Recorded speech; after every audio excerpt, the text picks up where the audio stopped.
Good evening and welcome to the Radio Cayman studio, where we will engage in a series of panel discussions on the April 30th referendum questions.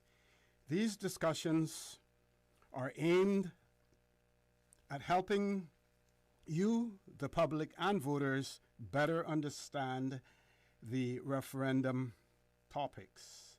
I am your host, Orrit Connor, and in the studio for this segment are Deputy Premier, Honorable Kenneth Bryan, and Supervisor of Elections, Mr.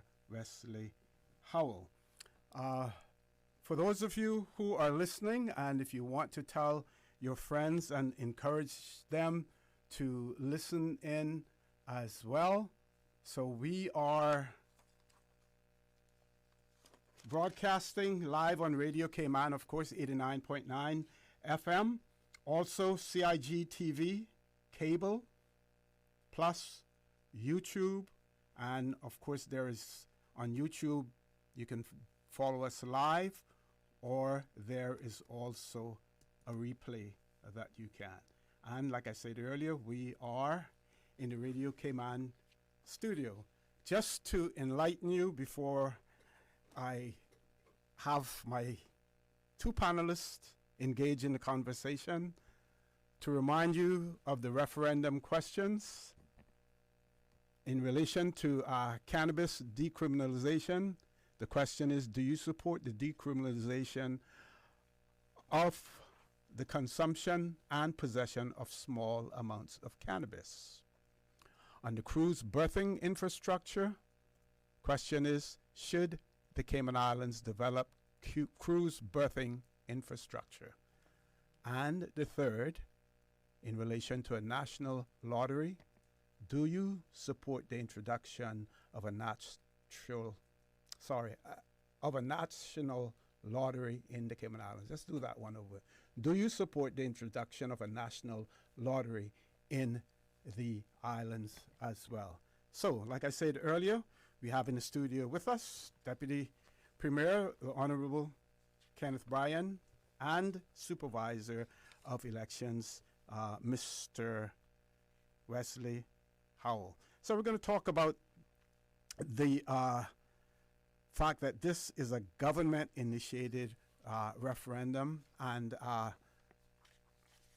Mr. Bryan, you are, I can coin it as saying you're the architect of that as well. Yeah, I've been labeled with that by the sounds of it. Not sure if that's the best thing in the world for me, but I think it's important for the country to finally have their say on these very sensitive but important topics that we're facing as a country. And Mr. Howell, you've been charged with the implementation of the whole process. Absolutely. And this week we're actually right in the middle of mobile voting in a compressed timeline because of the public holiday on Monday. So it's been a lot of late nights and early mornings, but our fantastic team of folks are at it and going around and ensuring that some of our most vulnerable people are able to exercise their right to have their say on both the candidates and indeed on the referendum questions. Okay, so let's start by describing how this referendum differs from, say, the 2009 referendum and the 2019 votes. Okay, so I'll probably take the 2019 first, because that took advantage of a new creature that came in the 2009 Constitution, which was people-initiated referendums, which didn't exist up until that point. And it was a referendum initiated by more than 25% of the voters signing the petition that kick-started the referendum. And before we had the courts halt the process, we had at that point started to issue postal ballots, so we were well on our way to having that one in 2019 when that was halted. The 2009 referendum was a government-initiated referendum, and that was held under the 1972 Constitution. And I believe there was an amendment somewhere around 1998, 93 that introduced the facility to have a referendum because it wasn't in the original 72 Constitution. And that was the angle that the government used at that point to bring the constitutional modernization referendum forward in 2009. Okay. I think also it's important to note that though a referendum was initiated and triggered by law, it was never finalized. It wasn't finished. So, because a lot of people still believe that there was a referendum held in 2019. Legally, one was initiated but never completed. So, because some people think, well, didn't we vote on this already? Yeah. And the answer to that is no. The people have not had their say on this topic. Okay, so Mr. So indeed, I can step in there because we had actually started to receive ballots back from the postal ballot process and had to destroy those without opening them. So, in fact, some people actually voted, but the votes were never counted. That's better clarity. Yes. Yeah. So let's talk about the reason for bringing this referendum forward at this point in time. Well, OC, from the government's perspective, the three topics were things that have been topical for over the last decade.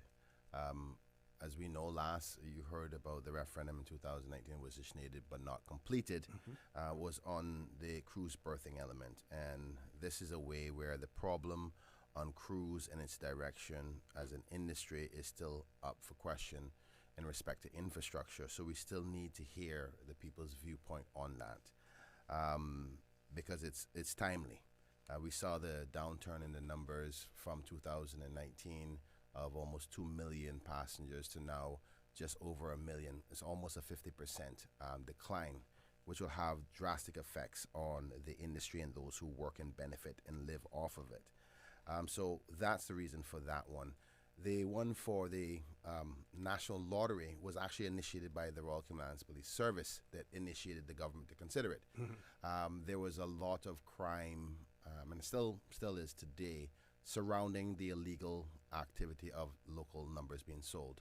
We had a tragic loss of a life a couple of years back of a robbery of a local known numbers facility, and a person was killed during that time.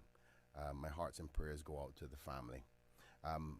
And as a result, the police came to the cabinet and said, listen, you have to address this because the criminality around the illegal numbers is such that if we do not disincentivize people from being involved in gambling, then the criminals know that those people who are selling numbers or buying numbers can't report it to the police.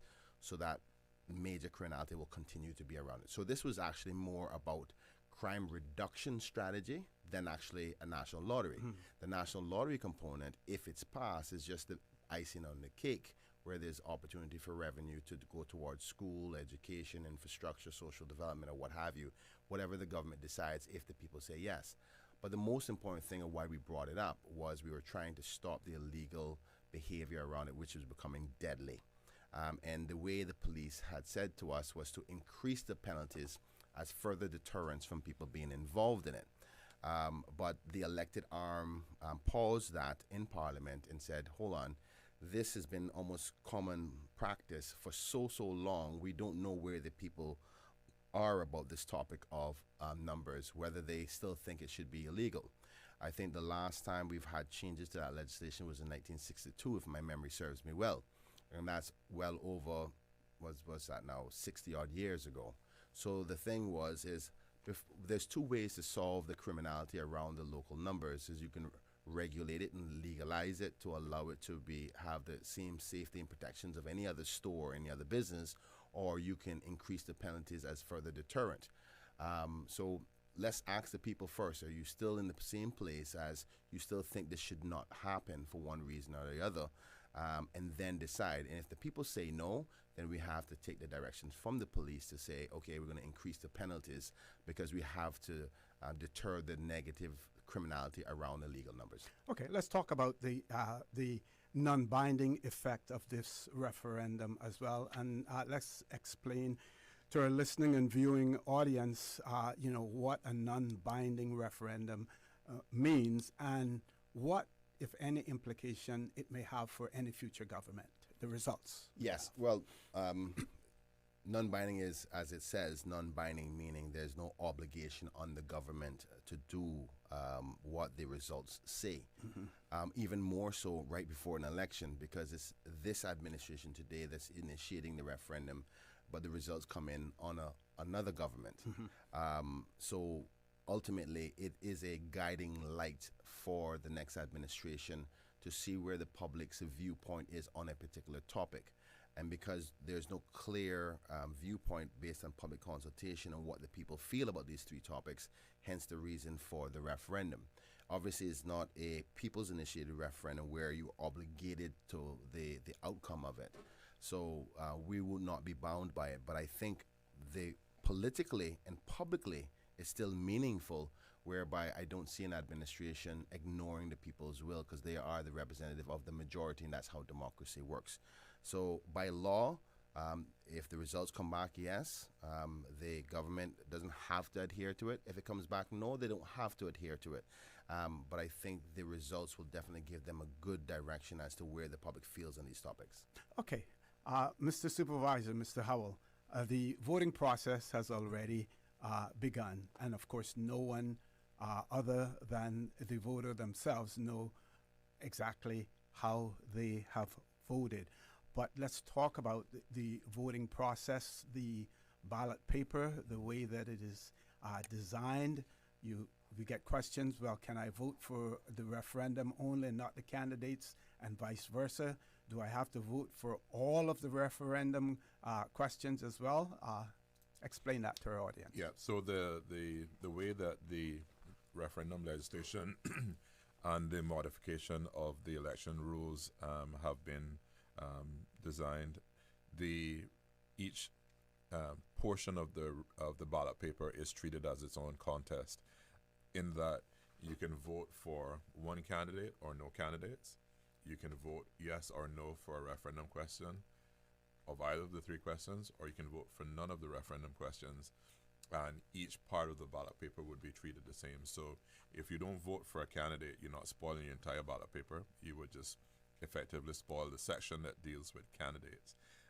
If you don't vote for the first referendum question, yes or no, then that would be dealt with, and then we move to the second question, we move to the third question. So when we're counting, all of those answers would be done individually. The only way that an individual can actually spoil their ballot at that point would be to mark their names on the face of the ballot, in which case the entire ballot is spoiled. So the ballot is designed, and the counting and assessment process, as set out in the legislation, is designed that every part of the ballot paper is assessed individually. Deputy Premier, what would a large turnout tell you, or rather than a turnout, a large percentage of the votes on the referendum? If you have a large percentage of people voting on the referendum, what will that tell you? What does that tell you? Well, I mean, I can only speak from an individual perspective, but I think that means our democracy is alive and well and healthy. I think that's the purpose upon which we as a people decided to put it a part of our new constitution.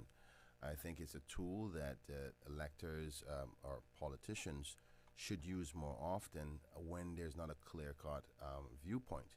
I hope that the multiple questions will actually lead people to actually thinking about something else that may be not a top priority. For example, a person may want a particular view on the national lottery, wasn't really concerned about decriminalization or the cruise pier, and they go, well, I'm going to be there, so I might as well think about it and put my viewpoint. So I think having multiple questions on it forces a participation by the public on a large scale.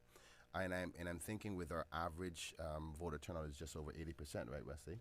We're 70-odd% for the last one, so we're just below the 80%. Just below 80%, and I'm hoping that the positive result of that is actually also reflected in the elected members, whereby, you know, you feel that you're there already, so let me have my say. So the more part, I mean, the ultimate thing is to have 100%. So if it forces an increase, then I think that's great for democracy. And it will certainly show, you know, where the public and voter sentiment is on certain issues as well. Let's switch back to the elections office and talk about the office itself. Of course, you remain neutral in all of this, and you basically are just performing the functions in terms of the voters' ability to express themselves. Speak to that, Mr. Absolutely. So we started with a voter registration drive. We started out around December and carried on through January, November, December into January. Ended up with just shy of 2,000 people being added in the last quarter, bringing the list up to 25,643, I believe the number is.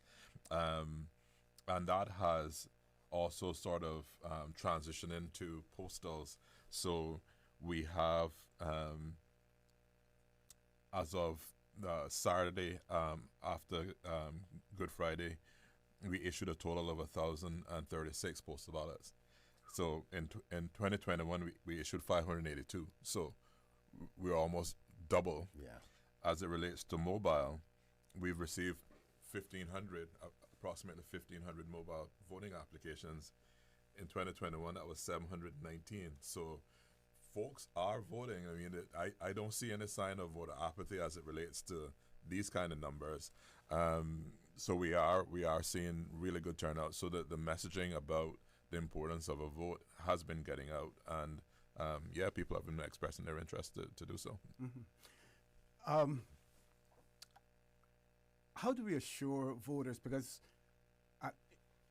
in one breath it is being said that it is only an advisory referendum, it is not binding in any way, but how do we assure persons that if they go out there and vote, that it is going to have some meaning at some point in time? I mean, I think that you have data to hold the government of the day accountable to those results. They can't say, no, they shouldn't deal with it, or yes, they should deal with it, when the data results will be released with an independent agency like the elections office. So I think, I don't see, some people may say, well, okay, if they're not obligated, why am I voting? I think that politically there's enough obligation there, and I think that the sentiment across the society, depending on how the vote comes out, will be, say, for example, if everybody was against the decriminalization of marijuana, for example, then people will say, okay, well then that's not an issue, and you know, persons got to be more careful with how they are acting in their life, because it can have long-term consequences. So I think it changes our human behavior, and also, particularly with the fact that Wesley Howell has just indicated there's a large turnout already showing signals of that. I think I'm proud to be a part of this, or being the architect of it, on the basis of this will change the culture of participatory democracy. I think if there's a large turnout in the referendum questions, politicians or representatives will be more willing to allow more questions to be put to the people. And I think it can change our culture and have people have more say, rather than just the politicians deciding to do what they have to do for the people. Okay, let's look at what a yes vote means and what a no vote means. Would you agree that if you vote yes, you are encouraging the government to explore the particular issue a little further? This may include public consultation, economic modeling, legal review, and draft policy, but at least it gives a nod to let's take this forward. I thank you, Osi. That's a perfect explanation, because that's all it means. Like, a lot of people think that there'll be some change the very next day. What it does is just give the green light for the government to make the next step, which is doing the research, doing the regulatory drafting. And there will still be another 2 stages of consultation. There'll be consultation on the feedback of how you model for whichever one of the questions, whether it's decriminalization, national lottery, or Cruz Berthing, you have to go back and still do public consultation on what you're going to come up with. And then when the bill is drafted, you have to do another 30 days 28 days of consultation before the actual legislation is passed in Parliament. So all you're basically saying is go out, you give the government of the day to go ahead and explore this further and come up with a decent plan. We're willing to listen to it, is what your yes is going to say. And a no vote, would you agree then that if there's a preponderance of no votes, that you are being discouraged, or you're discouraging government from pursuing or prioritizing that issue at this time?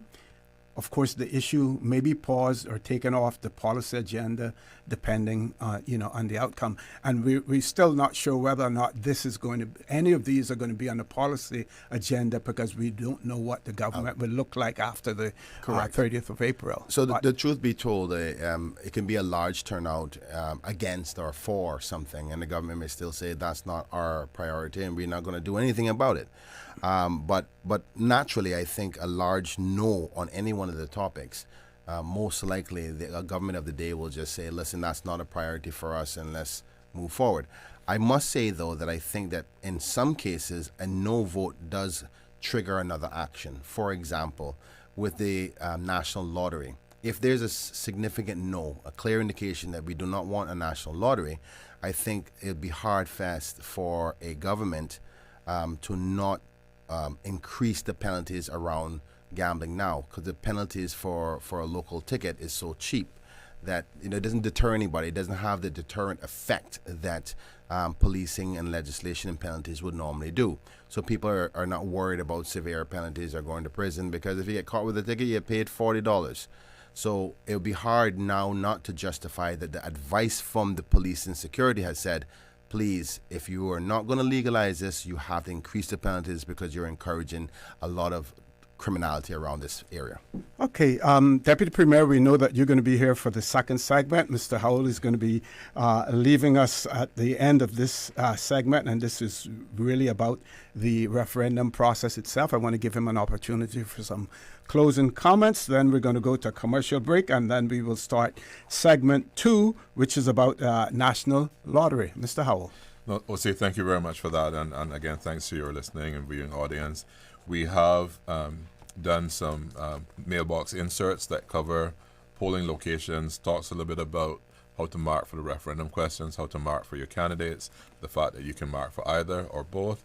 And we encourage individuals to read that, look at the information on our website. We've been engaging with the international observers and the domestic observers, and the common thread is that we do already, they're saying in our early things that the website is quite helpful. There's a lot of information on there. A lot of the questions that they had were actually answered by the fact that they could find the information, what the ballot design looked like, how to mark the ballot, instructions to candidates, and all those things. So we have, 5 days to go. in our briefing this morning on the team going out, we effectively said, you train for this. Our teams have been training since January. The return house has been training since December.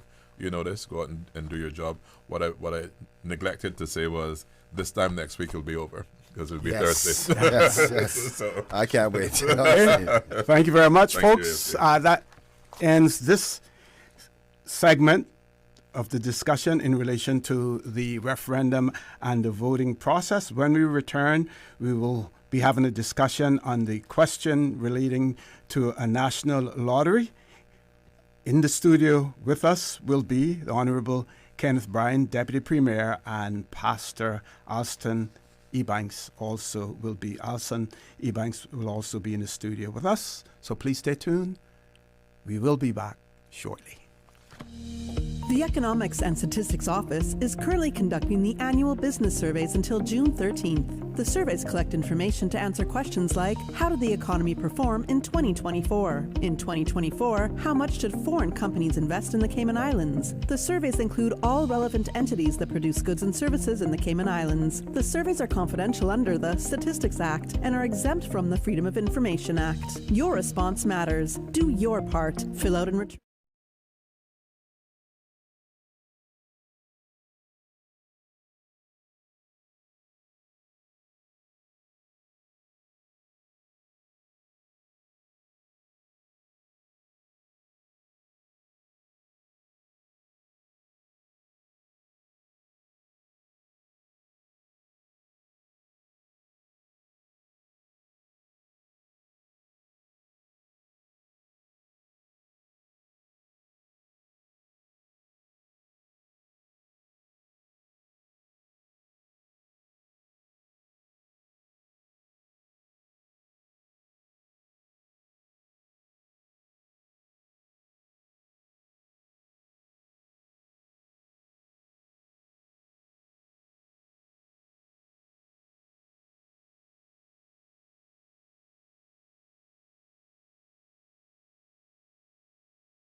joining us.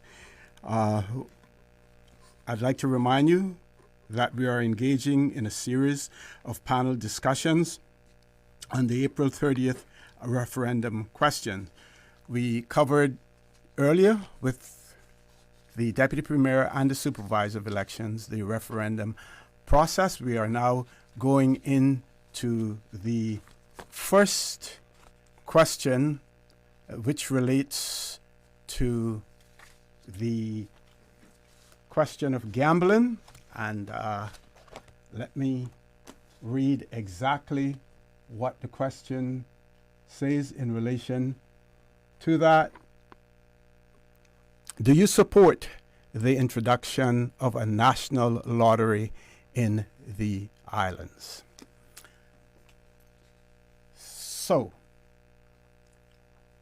gambling is currently illegal, and concerns about social harm are certainly real. All forms of gambling, including lotteries, are prohibited under the Gambling Law 2016 revision.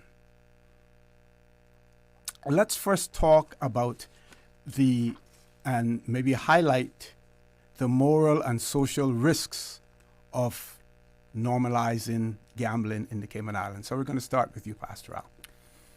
I didn't know how you've been introduced already. Good evening, everybody. I guess I'm here. Yes.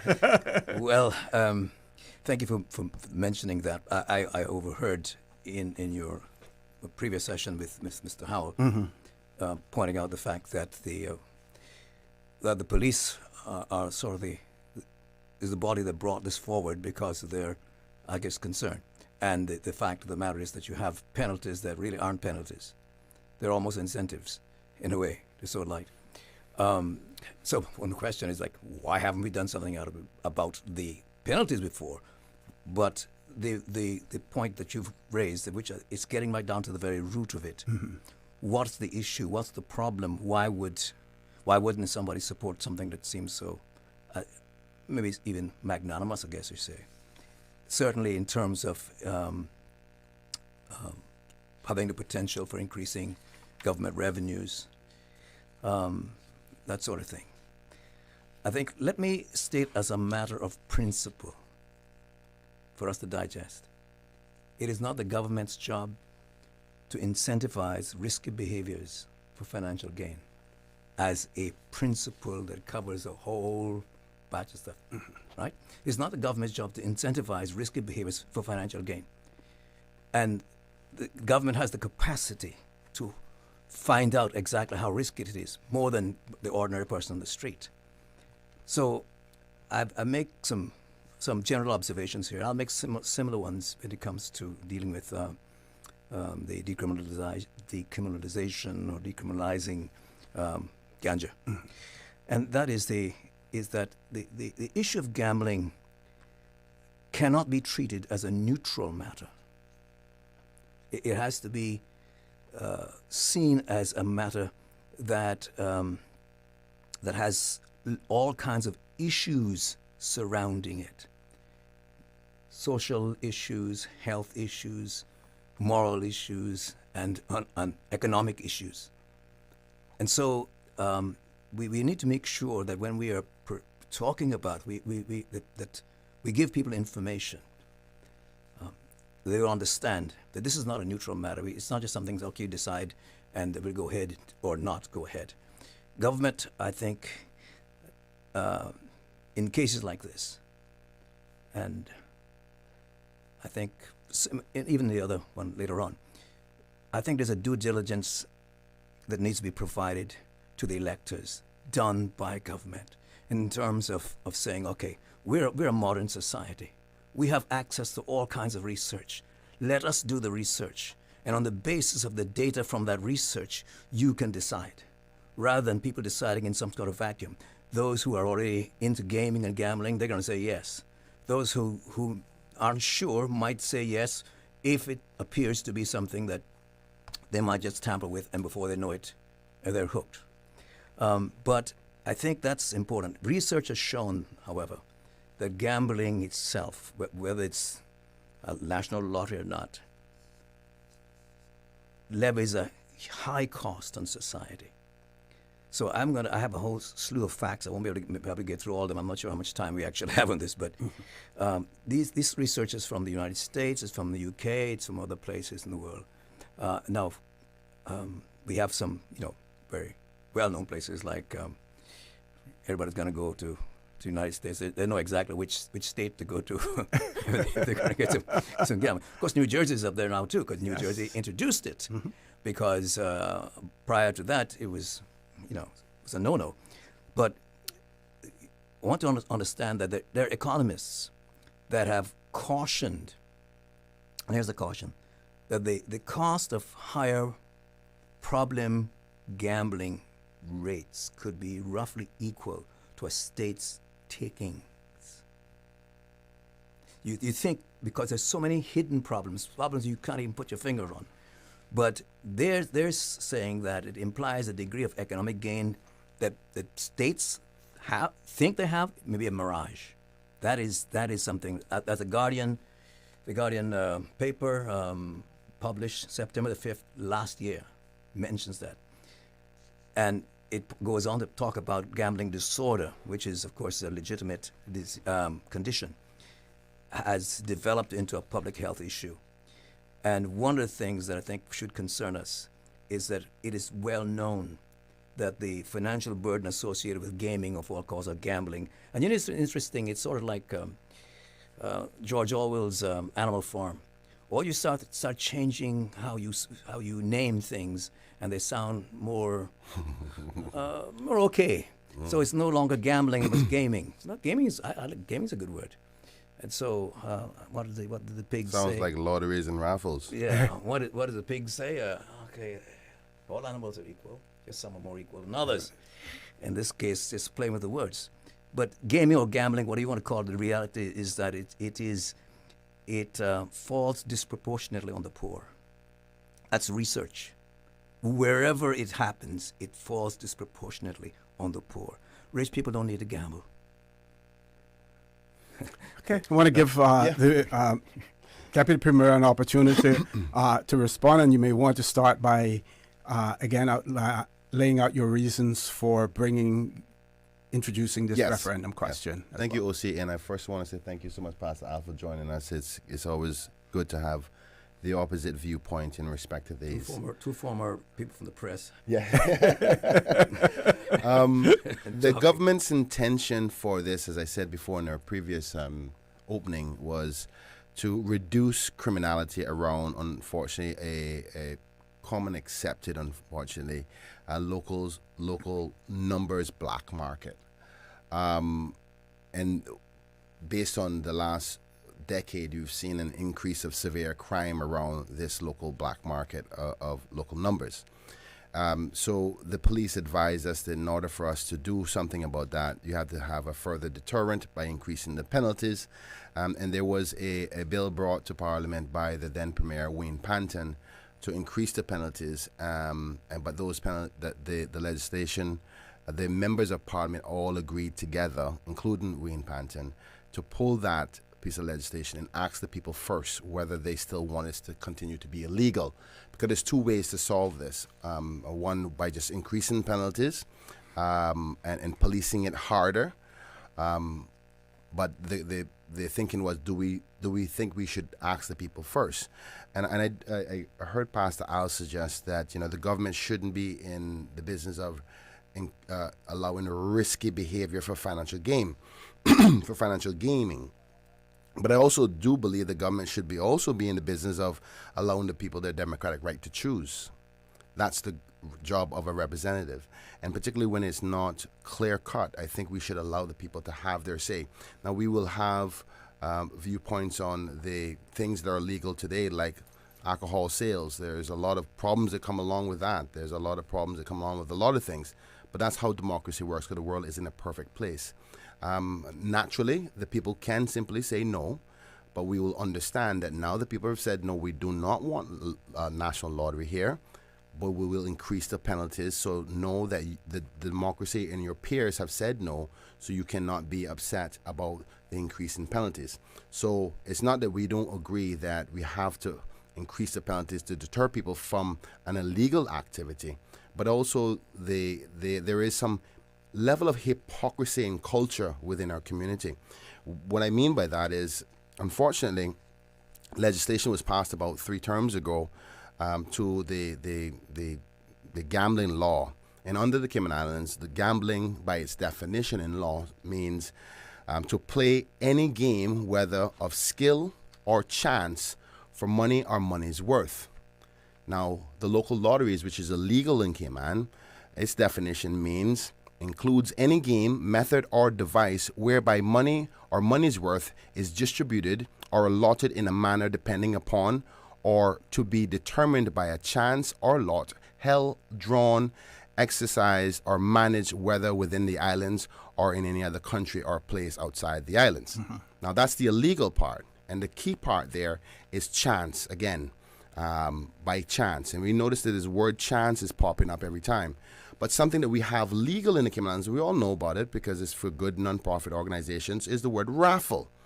Raffle means for the sale of a numerized ticket for one or more of which is drawn at random for the awarding of a prize. Same thing as money's worth. Prize is money's worth and random is chance. Just like you were saying earlier at the Pig in the Farm, you just, worded it a little differently, but it all means the same thing. And from being the representative of the people, many people have said, hold on, there's a level of hypocrisy here. How can that be wrong, but what I'm doing is wrong? Or that be right, but what I'm doing is wrong? So I'm accountable to the people, and so are the other 19 members. So we in Parliament said, let the people decide whether that is right or wrong. Now, we will advise them, as you said, what will happen if this comes if the people say yes. What has to happen first is the government will have to go off and investigate ways and how a lottery will work, do the necessary research, what kind of programs we would put in place to reduce the harms upon which Pastor Al just highlighted, like, gambling addictions, the effect on poor, and also secure that those monies and those profits that we make actually go to positive things like social welfare, like health care, like our kids in education. So there's not going to be a perfect situation, but our job is that we have to ask the people for their democratic right by informing them. So if there was a yes vote tomorrow or on election day, that doesn't mean there's a national lottery that's going to happen in a week. The government may take about a year, possibly 2 years, before they formulated all the structures, the authorities, the legislation or regulation in order to do that. But they will also be bringing more legislation to increase the penalties on the black market, because even if you have a national lottery, that doesn't mean the black market goes away. But what it does is give the justification to the police force to say, you have an opportunity to do it in a legal way, therefore you should not cry about the penalties that come along with it if you do it in the illegal way. So that's the thinking upon which the government did it, and we will respect, at least the government's position when we passed it, is that we will respect the people's will. And I think any 19 members that are elected will also take the guidance of the people, even if it's a no or if it's a yes. They both come with potential harms. But the part that may be most concerning that we have to get past is, if we say no to a national lottery, what are we going to do about this discrepancy in a raffle? And the raffles are beneficial to local non-profit organizations, Cancer Society, Leo's Club, and all the other one, Heart Foundation. So how do we tell the people that it's fair for those raffles to happen, but yet the local lottery can't? So is that okay, I want to give question? Pastor Al Is an that a rhetorical opportunity. question? Yes, it is. Yes, it's a rhetorical question, because it's a very good question. But taking a look at what now exists, what have the findings been in terms of the social findings, the economic findings, the behavioral findings, when it comes to, let's say, one of the service clubs doing a raffle, or one of the churches doing a raffle, or some other organization doing a raffle? Is there a network of black market and underground associated with that? I have heard of nothing associated with that. Well, actually, there was a you remember there was a robbery that happened where a person was doing, I think, unfortunately, it was a past member of Parliament may have been involved in some capacity, where criminals targeted the winnings from a raffle and I think it was on West Bay Road. Yeah. Target. Yeah, So that I can understand, but I'm talking about within the system itself, the corruption and the misuse of the system. Whether it's churches or schools or service clubs are doing periodic raffles, or they're having something, for example, where they're bringing down some group and you get some buy some tickets and you happen to get enough tickets, you get something. What I'm saying is that we have to look at that sort of discreetly and say, okay, is this something that has shown to have a social problem associated with what we currently allow? Because it doesn't mean it can't morph into that, right? But so the potential risk is still there. Yeah, the potential risk is still there, but the risk's a different kind apparently from what you have somebody is going to do something that's illegal. So I suppose you could say, well, okay, if all, well, I guess you can't say that because you already admitted, we all can admit that when you have legalized gambling, that does not stop the illegal gambling. It doesn't stop the black market. And so you're not going to remove the possible consequences that are associated with it. The difference, I think, here is that knowing what we know and finding out what we can find out about the social consequences, it should not be something that government sanctions or initiates with the and I think this is just an idea because proof is not yet here that it's going to benefit. From other jurisdictions in Sweden and France and others, they say that the social cost of gambling outweighs the tax revenues it generates. So even though that, and UK, they have they try to monitor, because UK, they got a lot of gambling going on there. They try to monitor, find out, okay, we know some of the harms. Are the benefits outweighing the harms? That's a hard question to ask and to answer, because what you're saying is we know that actually the process itself is causing the harm.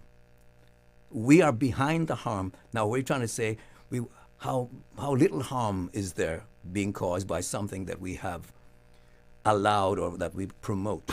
So going back to that first statement, I think it just, to me, it clicks in my mind that it's not the government's job to incentivize risky behaviors of any kind for financial gain, especially when the financial gain that we assume we'll have oftentimes is offset by the cost, the social costs of dealing with problem gambling and with the poor person's problem gambling twice as common among the disadvantaged neighbors. If I could ask a question, and this could probably bring us back on track, to something else as well.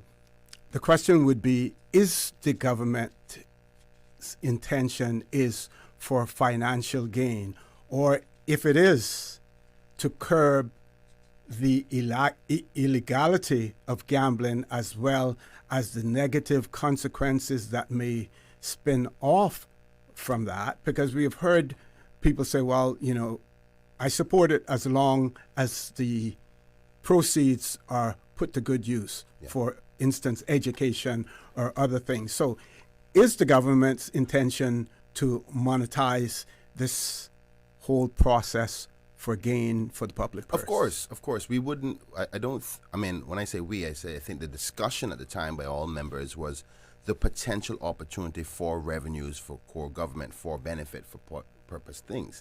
And you can, when you bring the legislation, you can earmark it to certain things that you want it to. And that would be the decision for the government of the day. But I think it's important we go back a little bit to the question of, and the points that Pastor Al have raised, because he raised some legitimate ones. Yes. But also, I think that there is not enough data around it to, like you said, it's hard to answer yes or no, the pros and cons. But there's people who are suffering from buying too much stocks on the stock market, and they gamble on the stock market. There's people who buy stocks today, and they wait to sell tomorrow, and they can lose their old home. So I am saying to you that, yes, it's not a perfect situation, and this is with any risk in life. But at the very least, the people should be able to have their say in it and be governed by democracy by way of majority.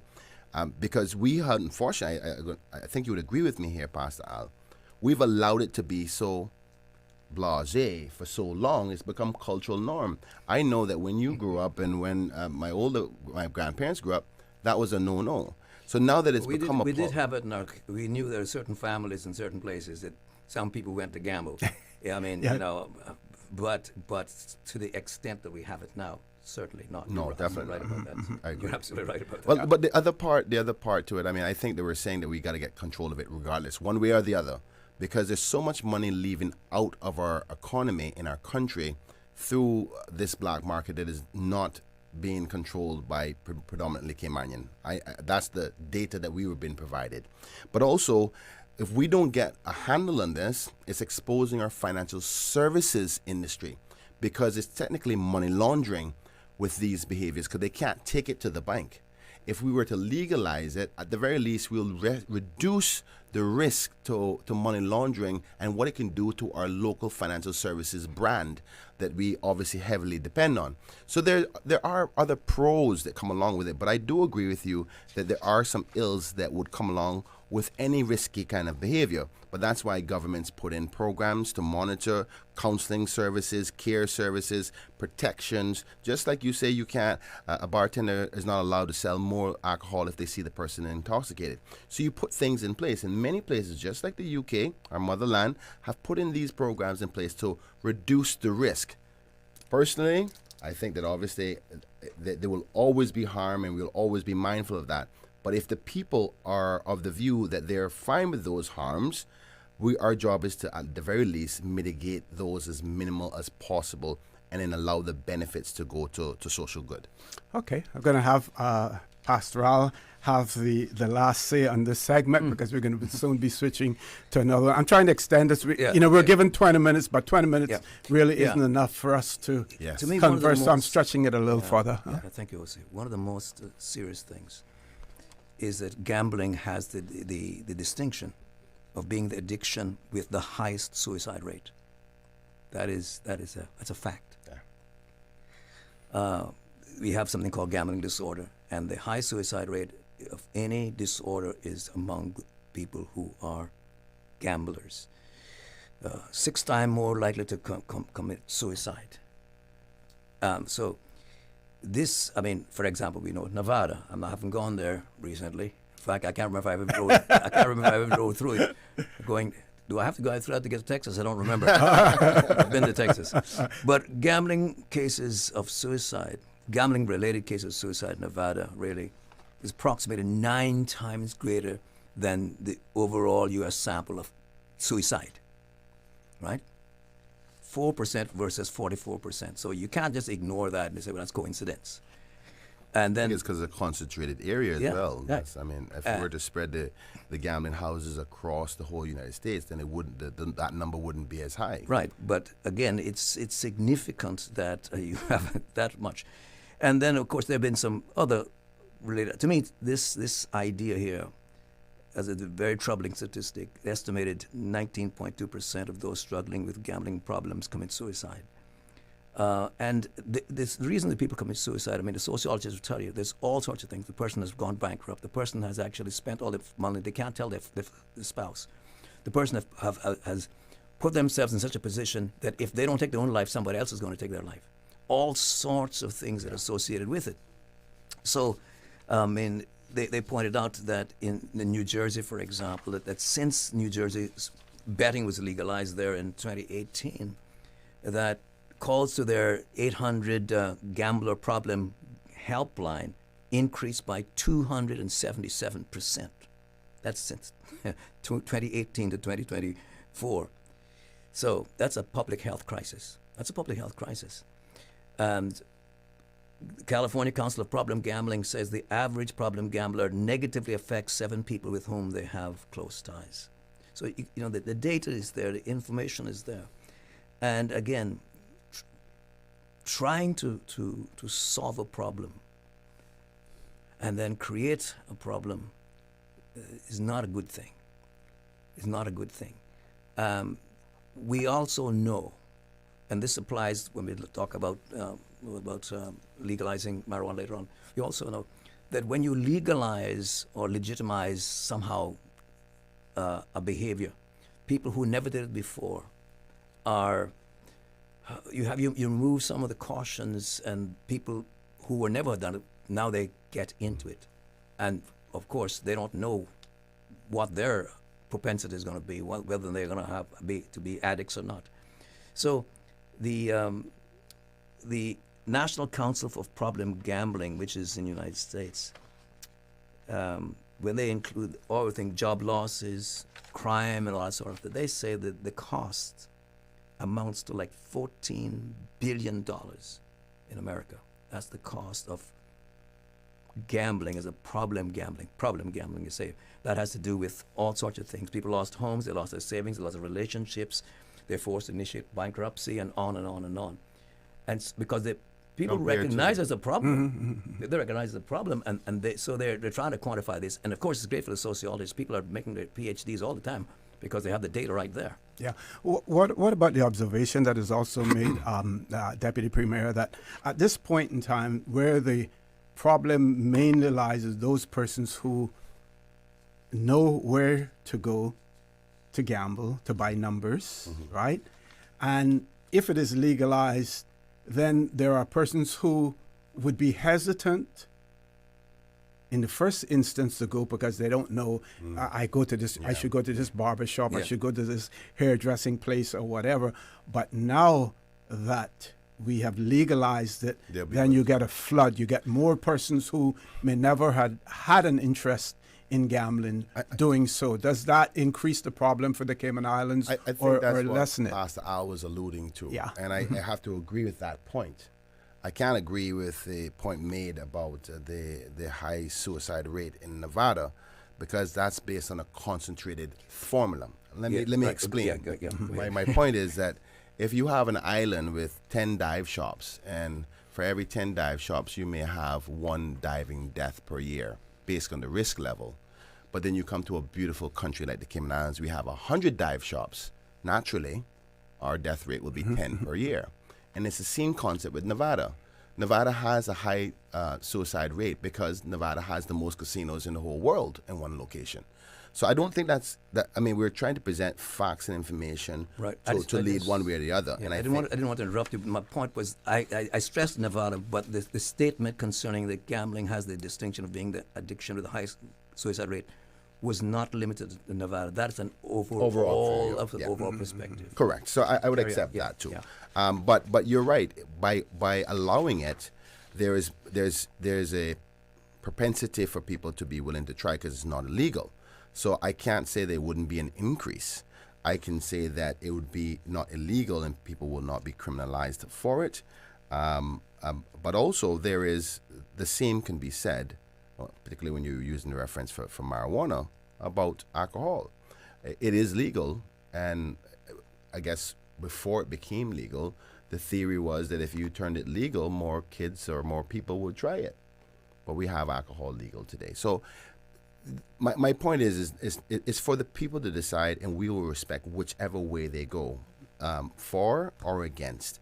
But we live in an imperfect world, but our job as representatives is to allow democracy to play its role. And I don't see this as an incentive for risky financial gain, but more so of their democratic right, because the law is done by legislators who are democratically elected. Okay, we're going to end this segment of the discussion in relation to a national lottery. When we return, we will be talking about the question, do you support the decriminalization of the consumption and possession of small amounts of cannabis? The decriminalization of the consumption and possession of small amounts of cannabis.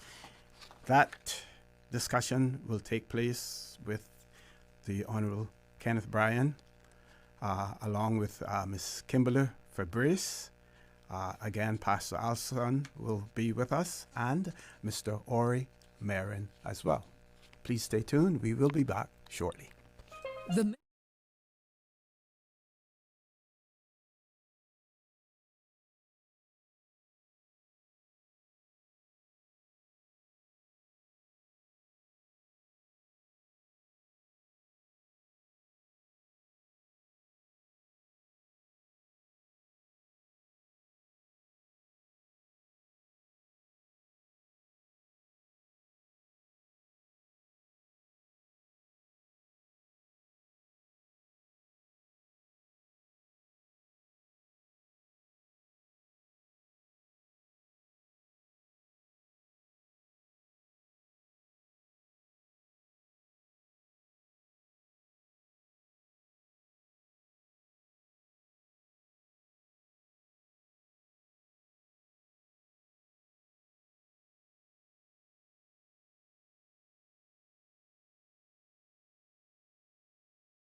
Good evening and welcome back to the Radio Cayman studios, where we are engaged in a series of panel discussions on the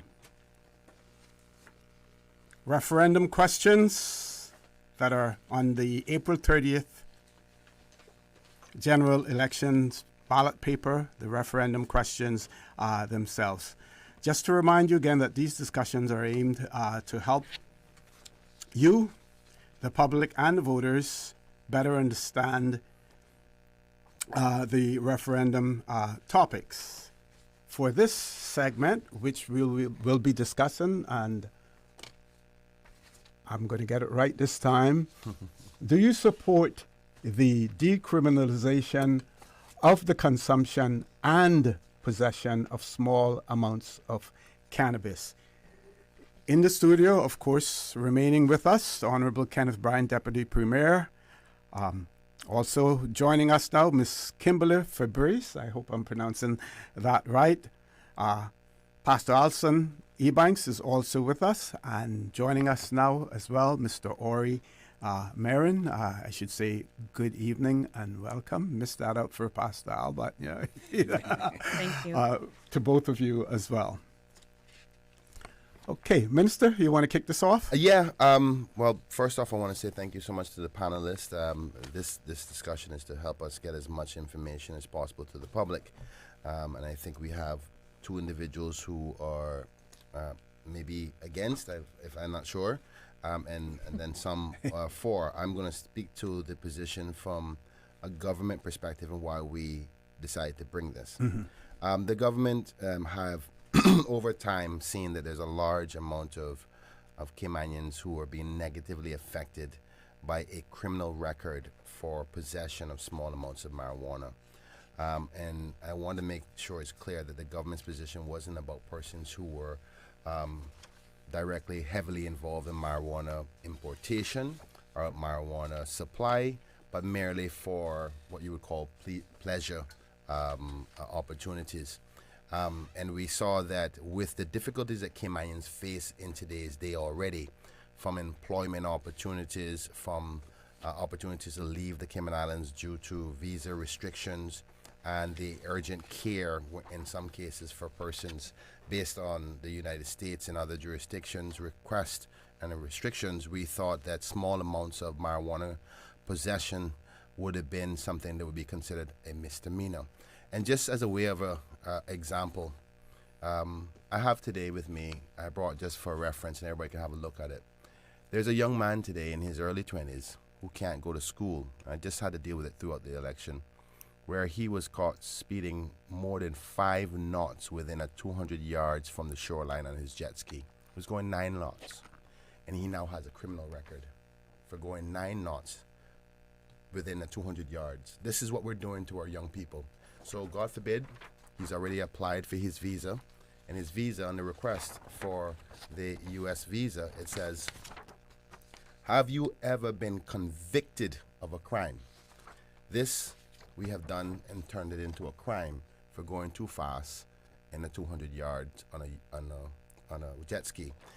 And it's quite similar in this case where one would consider that a misdemeanor, but we don't know that. Hence the reason we're asking the people of this country whether this, for a person who may have been caught with small amounts, and small amounts can be used based on reference in other jurisdictions, and I have some examples for us to go through, like the limits in places like Bermuda, which is a third of an ounce.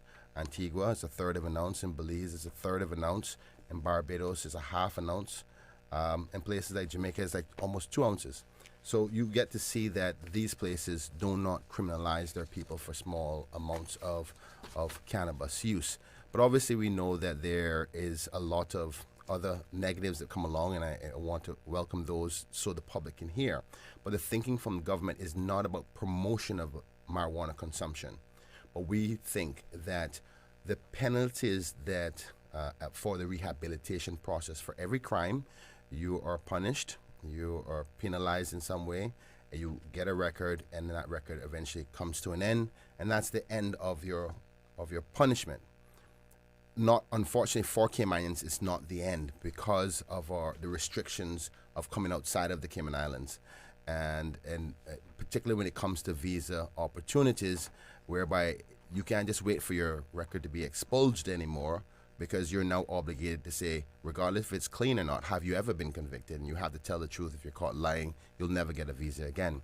But more importantly, the other part that is seeming rather conflicting by our people is that in other jurisdictions, people come to the Cayman Islands who are coming from jurisdictions who see small amounts as a misdemeanor and they don't get a criminal record.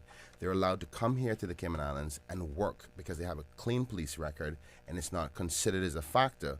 But a Caymanian caught in the same situation already have the hurdles of just being a Caymanian in their own country, but now they have a criminal record when there's no way for the Cayman Islands government or the work permit system to know whether that person actually has or uses or have ever been convicted, because it's not a criminal offense.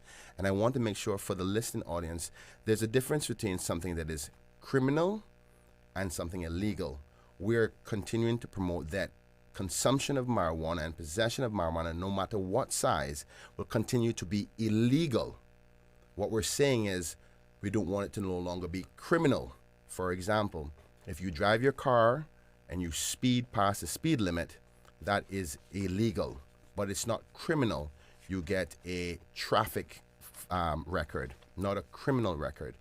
And we believe that you can still penalize, disincentivize persons from participating in marijuana consumption, but don't let it be a lasting effect on their life. And that was the government's intent, if it's the people's will. But we will always respect the people's decision, but that's the thinking upon which the government presented it to Parliament and as a referendum. So I'll stop there, OC, to allow other members to put forward the pros or cons to the matter. Okay, we're going to hear a viewpoint from Ms. Fabrice. Thank you. Yeah, so I think one of the things that I just want to dispel is the common myth that marijuana use leads to social problems. A lot of people believe that that's the case.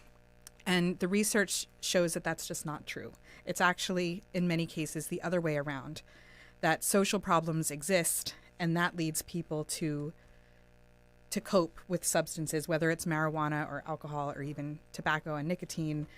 And so that is a common myth I just wanted to put out there, just so that people understand that if it's decriminalized, that doesn't necessarily mean that social problems will increase.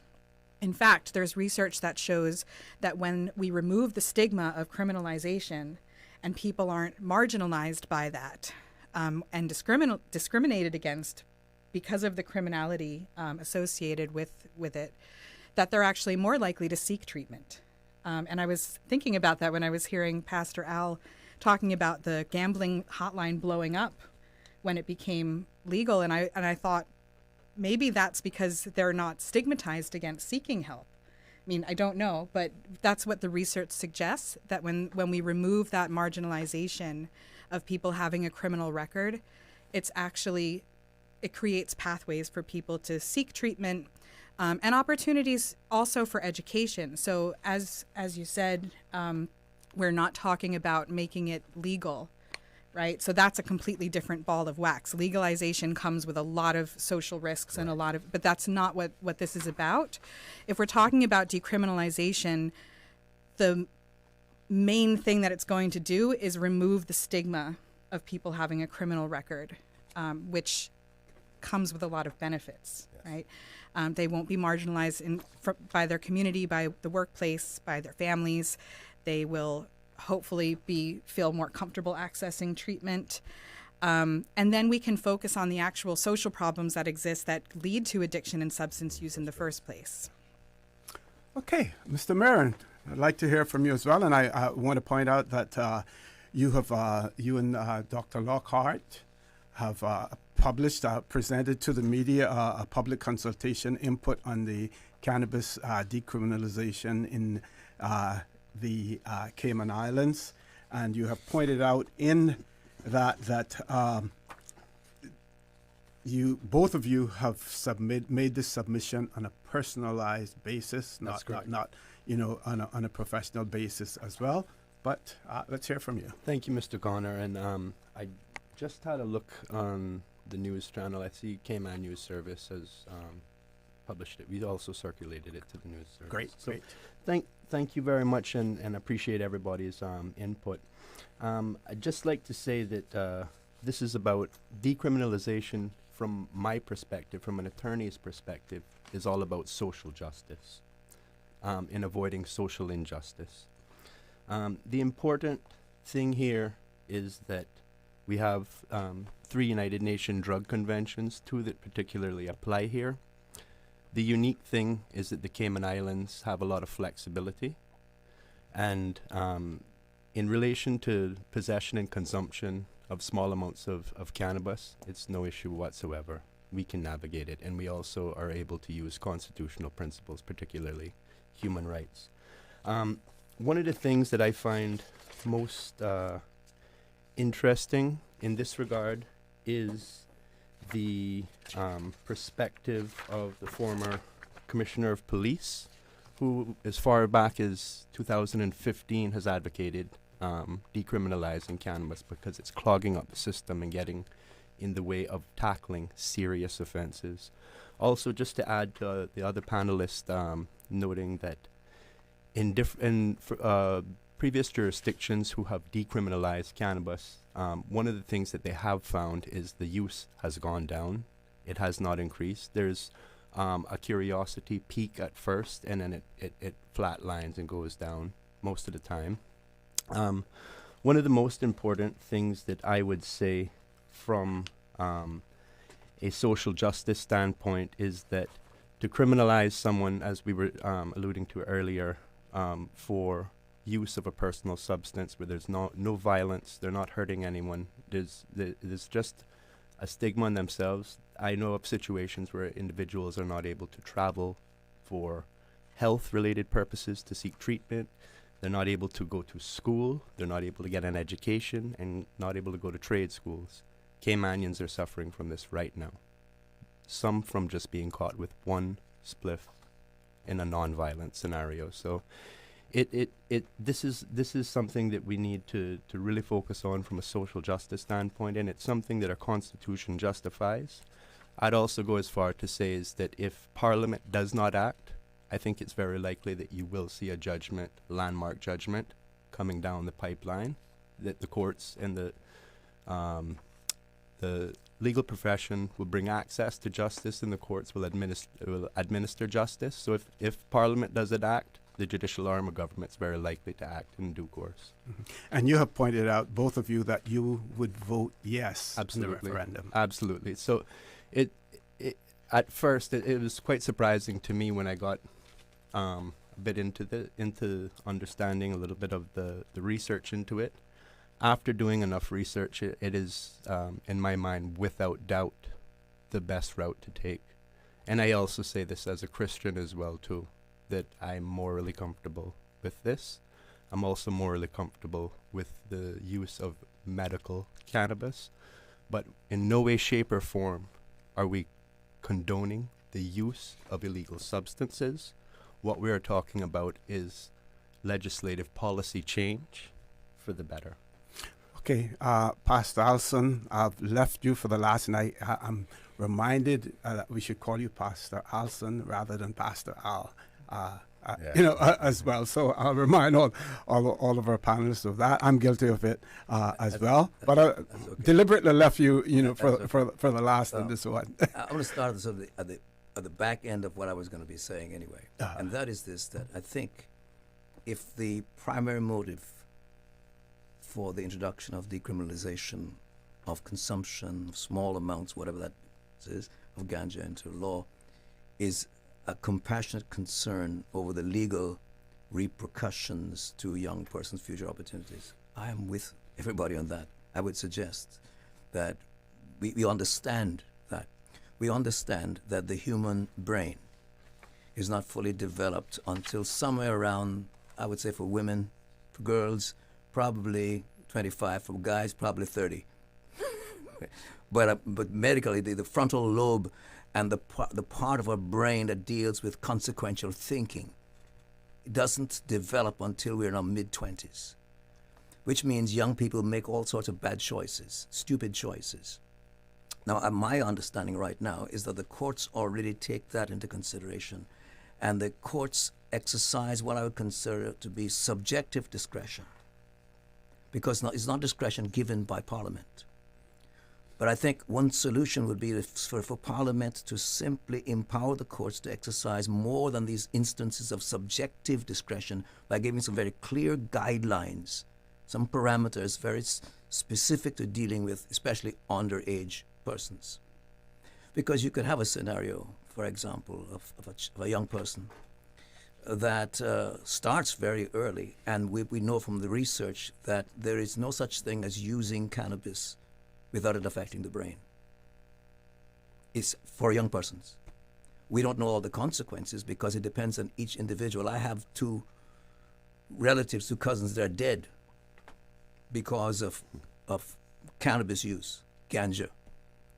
One was a normal kid until he decided to experiment, but because he didn't know what it was going to do to him, he probably had some pre-existing, maybe genetic condition that said that after a short while, or he simply got whatever the case was, he got in a boat and went off.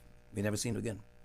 His other brother was so into it that he was into the midst of not only consuming it, but of course led from that to other types of drugs. He was murdered, his body found somewhere overseas. In the sea here. So we have a lot of those things.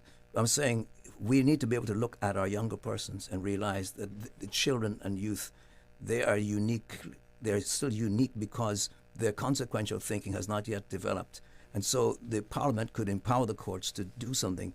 But I think the extreme care must be taken that compassionate motives and practices do not in themselves incentivize an increased use as well as illegal growing and importation. Because we have this very odd situation. If we decriminalize the use of small amounts, but yet possession and growing and importation of marijuana, cannabis, ganja is still illegal, how are people going to get it? You can only get it illegally. You may use it legally because it's decriminalized, but you create a situation where now you have young persons who are allowed to use it, small amounts of it, and you've created a market for them. Well, you haven't created a market. You've actually given the market some incentive to make sure, because now you have people who can legally have access to it, unless you've found some other way to do it through the hospital or I don't know what. What I'm saying is a lot of these details need to be thought through, and the Parliament has to do that deep down thinking about it. Would one of those things, because I've seen in some of the cases that you reference in your presentation, that you would also allow for possession or for the growing of a certain amount of plants. Oh, well. Would I haven't heard that one. Would you want to speak to that? I apologize. I don't think that would be healthy for the referendum question. I wanted to stay within the parameters of what the referendum Okay, question okay, asked, okay, but I do want okay. to just say that in Jamaica, just very quickly, if we could deal with small amounts, Yeah. this would include the possession and Mhm. consumption. In Jamaica, what is decriminalized is consumption, but possession of up to 2 ounces, 56 grams of cannabis under the Dangerous Acts Amendment Act 2015, and decriminalization of cultivation of up to 5 cannabis plants, no more than that, per premises. But if there's more than one person on one household, then it's per household, per premises. So that has stood up. That has been compliant with UN international drug conventions, and they've found that it's worked quite well in Jamaica. Okay. And I have one. I'll just touch on that just to say that. Sure. And I have one more observation, Mm-hmm. and maybe Ms. Fabrice, you seem to be more inclined on this end of things as well. I noticed that in some of the cases cited, reference is always made to whenever it is being used, not being used in the presence of young Absolutely. children. Can you This speak applies to to that, the reasons for that? Well, I mean, in general, I think the issue of decriminalization doesn't diminish the importance of treating addiction as a very serious disease, right? They are two separate issues. So it's not to minimize the fact that, as a professional, in this field, that's something that's not, we don't want to forget about that, right? So like addiction is a medical disease that has environmental and genetic and social factors, but it needs to still be managed and treated, right? So it's not to say that by decriminalizing we would be sort of kind of in enabling people to use or saying that addiction is not a problem. I think probably the opposite is true. So yes, I mean, I think what the research shows with regards to your question around, exposure to young people is that, again, I think if we're looking at substance use as a symptom of social problems, where you're going to see it in a more prevalent way is in households where there is less stability, maybe where there is less parental supervision, some social influence that may not be positive. So if that's the case, then that is what's going to lead to addiction, polysubstance use, and some of the social problems that we experience. But that being said, as I sort of alluded to earlier, there isn't any research that shows that decriminalization increases accessibility or use, even among young I was people. going to say the same thing. But legalization does. Yes. But we're not talking But about right, legalization. that's not this, I this know, issue. I know. Yeah. I'm just more careful that they open the door from one to the other. Yeah, but that's not Yeah, the question I on the know. referendum. I know it's not. And I think it's unfair to the voters if we go into something that is not being questioned Yeah. today. The question is about decriminalization, and we're talking about stuff like, well, smoking around kids. It's still illegal, period. The thing that we're talking about today is not the action or the consumption. It's that if you are caught doing something illegal, it's not criminal. So I think that the one thing I want everybody to leave this discussion, those who are listening and viewing your audience, is that you will continue to be arrested, you continue to be penalized, you will go to court, you can still go. I'm sorry, this is what the government's intention would be, is that if it's decriminalized and you are found with it, you can still be charged, but you just will not get a criminal record as a result of it. For example, you're speeding, the police will pull you over, they give you a ticket, that's your penalty, but it doesn't become a criminal offense. So it's still illegal. I want to make sure everybody understands we're not legalizing in any capacity. This is about the record and the continued component, like you said, for rehabilitation purposes. They may feel more open to actually discussing the problems that they have as a result of it if it's not a criminal component on their life. Okay. I think it would be useful for our audience to understand the whole concept of decriminalization as opposed to legalization. And I think, or again, on your document, and this, if you can tell us actually where these definitions come from and share them with our, with our panelists as well as our audience. Sure. Well, thank you very much, Mr. Connor. We have identified terminology that we've used: narrow decriminalization and wide decriminalization.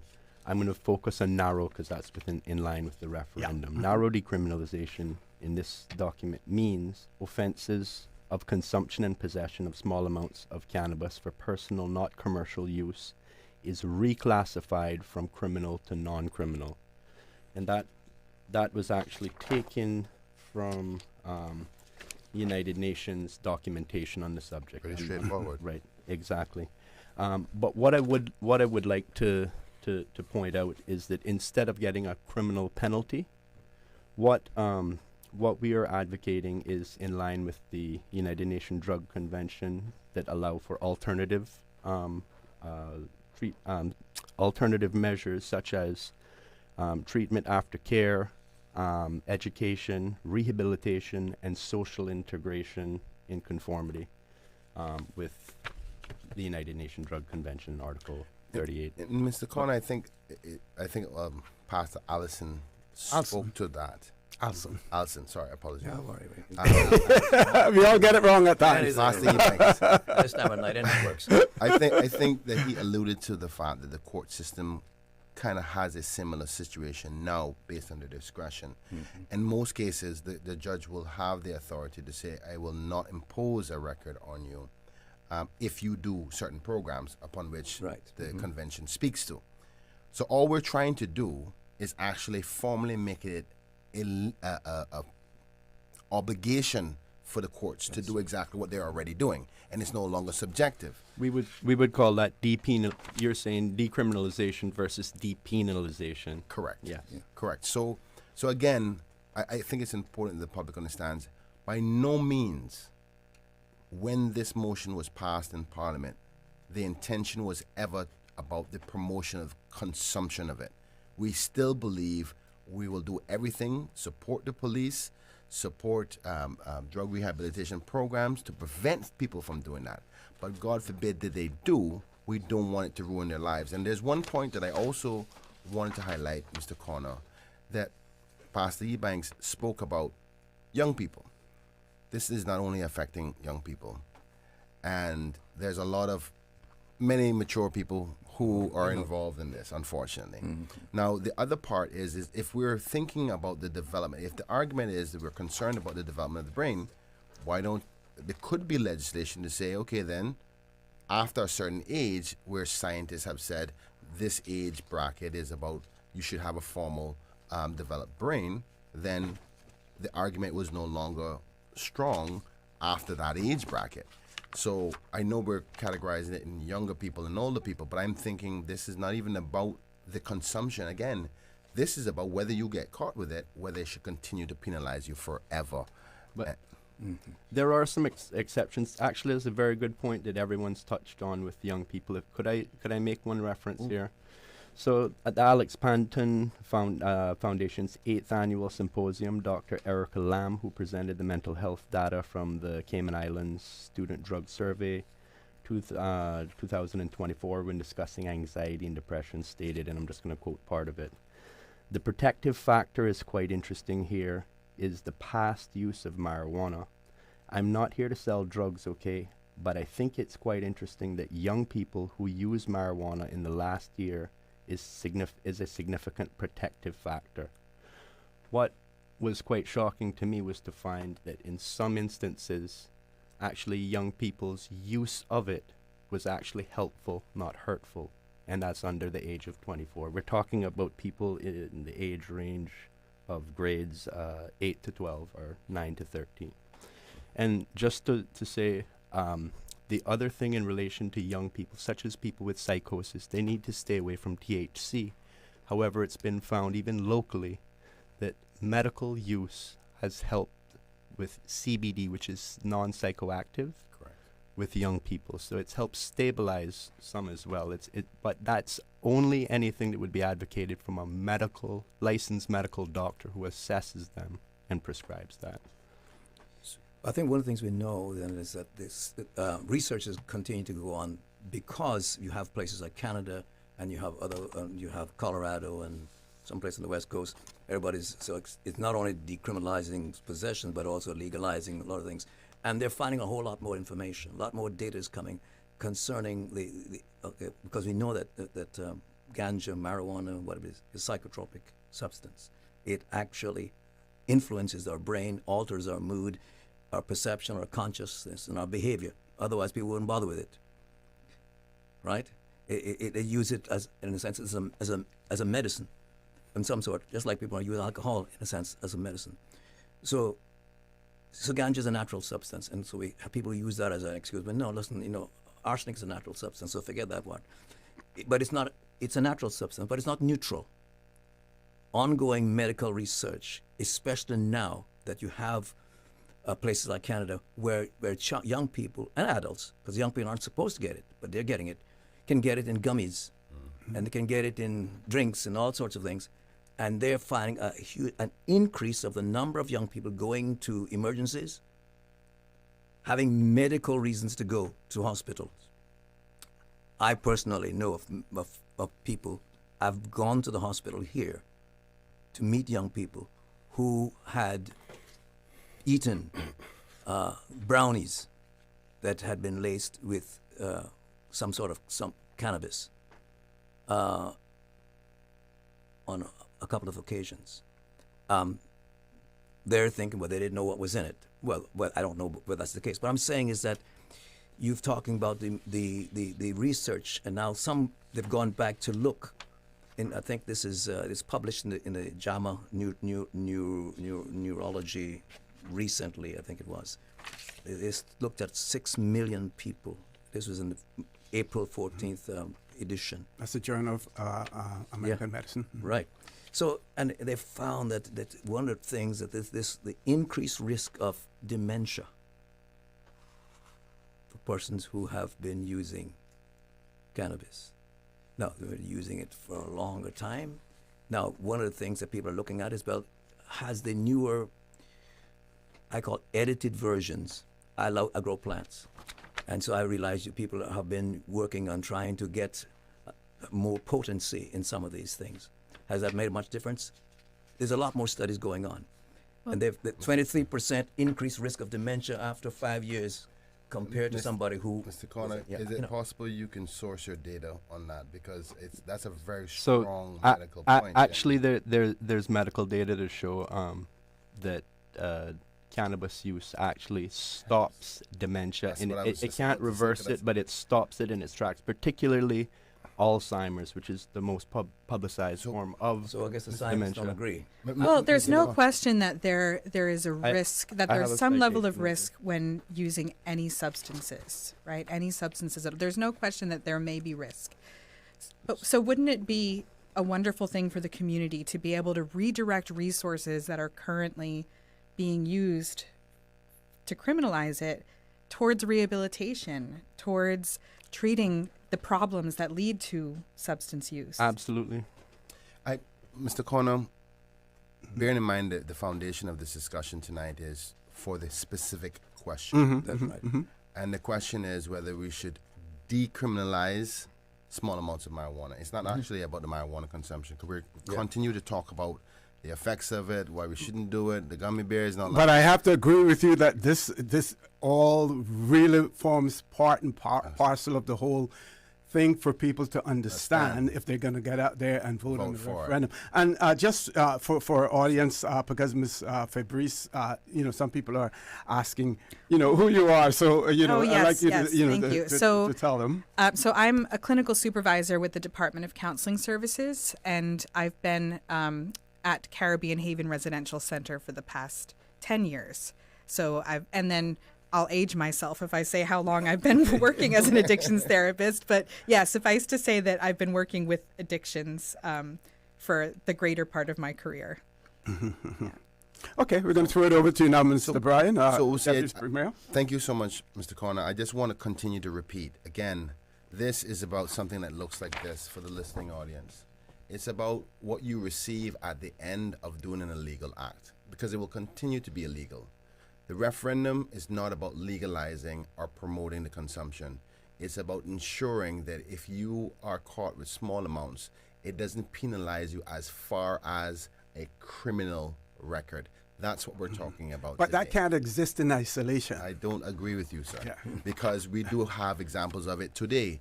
It is illegal to speed, but it's not criminal. You won't get a criminal offense. So there's formulas already there. And, But and if I can interrupt for a second, it's illegal to speed, and if you don't know what speeding is all about, other than getting a ticket, you may end up in an accident, losing your life or causing someone else's life as well. So we really have to look at the wider ramification. I don't think that we can look at this question and expect people to make an informed decision just looking at it in black and white. I don't know if any, yeah. You may be right. I do think context is necessary. I think Pastor context is Ebanks, King, Pastor Ebanks also talked about the gradual place that we may end up being a little bit later on, which potentially, I don't know what the next generation is going to be like. They may say legal, and this could be creeping legislation. I don't know. But I can say firmly to you with confidence that the referendum will not be talking about ways to allow it to be legal. No. This is simply about rehabilitation. And part of rehabilitation, if you think about the psychological development of a person who commits a crime, there's certain things you do. You can fine them, take money out of their financial pocket. You can incarcerate them. You can take them to training programs. You can give them a record so the public knows who they are, and they carry this label with them for a period of time until society says, okay, I don't think you should carry this label anymore. I am saying that this is all about, do not give them a label. Do not stop them from getting medical help. Do not stop them from going to school. Do not make them be in an inferior position from a job opportunity than foreigners who come here and take our Caymanians' jobs for minor stuff like this. That's what this question is about, and I will continue to support the police and rehabilitation and all the other programs to make sure that kids or anybody are involved in anything that's an addiction, because this is not about that. It's not about legalizing it. It's about making sure they're not penalized with a record and a label for Caymanians forever and a day. Might I quote three short sentences from a Court of Appeal of Ontario case? Sure, go right ahead. So on the 31st of July 2000, Justice Parker from the Court of Appeal of Ontario stated, consumption of marijuana is relatively harmless compared to so-called hard drugs, including tobacco and alcohol, and there is no hard evidence that even long-term use can lead to irreversible psychological or physiological damage. Marijuana use is not criminogenic, meaning there is no causal relationship between marijuana use and criminality, and it does not make people more aggressive or violent. There have been no recorded deaths from consumption of marijuana. That still has held the same held up, and that was based on expert evidence. Somebody was asking what year? Sorry? What year was that? That's 2000. I could provide you very relevant that was before ones. Canada legalized it. Yeah, this Before was certain provinces began to this was the Crown versus Parker. This is stuff that's repeated in this is the groundwork that has been repeated up to recently, right, with expert evidence. Okay, I'm told that we're running out of time, so what we're going to do is we're going to go around the table, give everyone an opportunity for some closing comments, and any other comments that you wanted to make, you can incorporate them into your closing comments as well. So we'll start with Ms. Fabrice, then we'll go to Mr. Marin, then Pastor Alston, and then the Deputy Premier, and the Deputy Premier will remain with us because we still have another segment, on cruise as well. Continues. Right. So my closing comment is just to say that the impact of criminalization poses far greater risk to increasing social problems and marginalization than potential decriminalization would. So I am here, my colleagues are here to help people who are struggling with addiction, and we encourage those who need treatment to reach out and seek support, and we're here, and we don't want to stigmatize anyone. We're here without judgment. Thank you very much. Mr. Marion. I agree with those comments as well. We're here in relation to issues of social justice, to not make life harder, especially for young people, but for all people. And in a nutshell, we would ask that the joint submission that we put up, you can find it on Cayman Youth Service library right now. We'd ask whether you vote yes or no. We respect everybody's views, and whether it's yes or no, we hope that it assists with an educated decision on the referendum. Thank you for having me. Okay, Thank you to all the panel. I think one of the things that I'd like to say is that I believe the Parliament has the right and will have the right and the power to be able to do something to achieve some of these ends that they have in mind, even if this referendum doesn't say yes, go ahead and do it. And because right now the discretion is different that the courts have, and they're exercising that discretion without in a sense, the legal backing to do it. So the courts can do it. And I believe that in this case, because I hear it coming through, people aren't saying it, but remember the Hippocratic Oath says what? First, do no harm. And I think that is where I'm coming from. That's where we all are coming from. We don't want to do harm. But I think in trying to make sure we achieve that end, we have to also make evidence-based, data-driven decisions, and it appears that all the data that we get aren't necessarily in agreement with each other. But that's why I've tried to find things that are much more recent. You know, what happened in Canada in 2008 has no relevance to what happened in Canada in 2019, because now you have kids can go and buy gummy bears, whatever it is, with laced things. So do no harm. Do no harm. And that's a hard one, because when we're dealing with something that intrinsically is harmful, it may have some medical properties in it, but it intrinsically is harmful. You have to figure out how to allow people to make choices, but with choices that don't necessarily do them more harm or harm others in the society. And with that, I don't have a case to rest. I have to say, he has to stay while I get to go home and see what my wife will tell me whether I said anything made sense at all. And Mr. Brown, we do understand the question, in on the referendum, has to do with decriminalization as opposed to talking about the use. But I do believe that when you get into that discussion, you can't ignore the fact that we're going to drift into the whole issue of the pros and cons and the use of it, as well. But thank you so much. First, OC, I want to say thank you so much to the panelists who was here to offer viewpoints to the Cayman Islands and to our people to have viewpoints to make that decision come April the 30th, and some have already made that decision. So I appreciate it. I think we've talked a lot tonight, and the people should be able to make a conscious decision to guide the next administration, whomever it may be. Again, I just want to repeat that the government is not, and the 19 members, including those in opposition, all of our viewpoints, because it was a unanimous vote to support this discussion. That our viewpoint was always, it's never about the promotion of use of marijuana, but always about trying to reduce the risk that with prolonged criminal records could do, even for a day.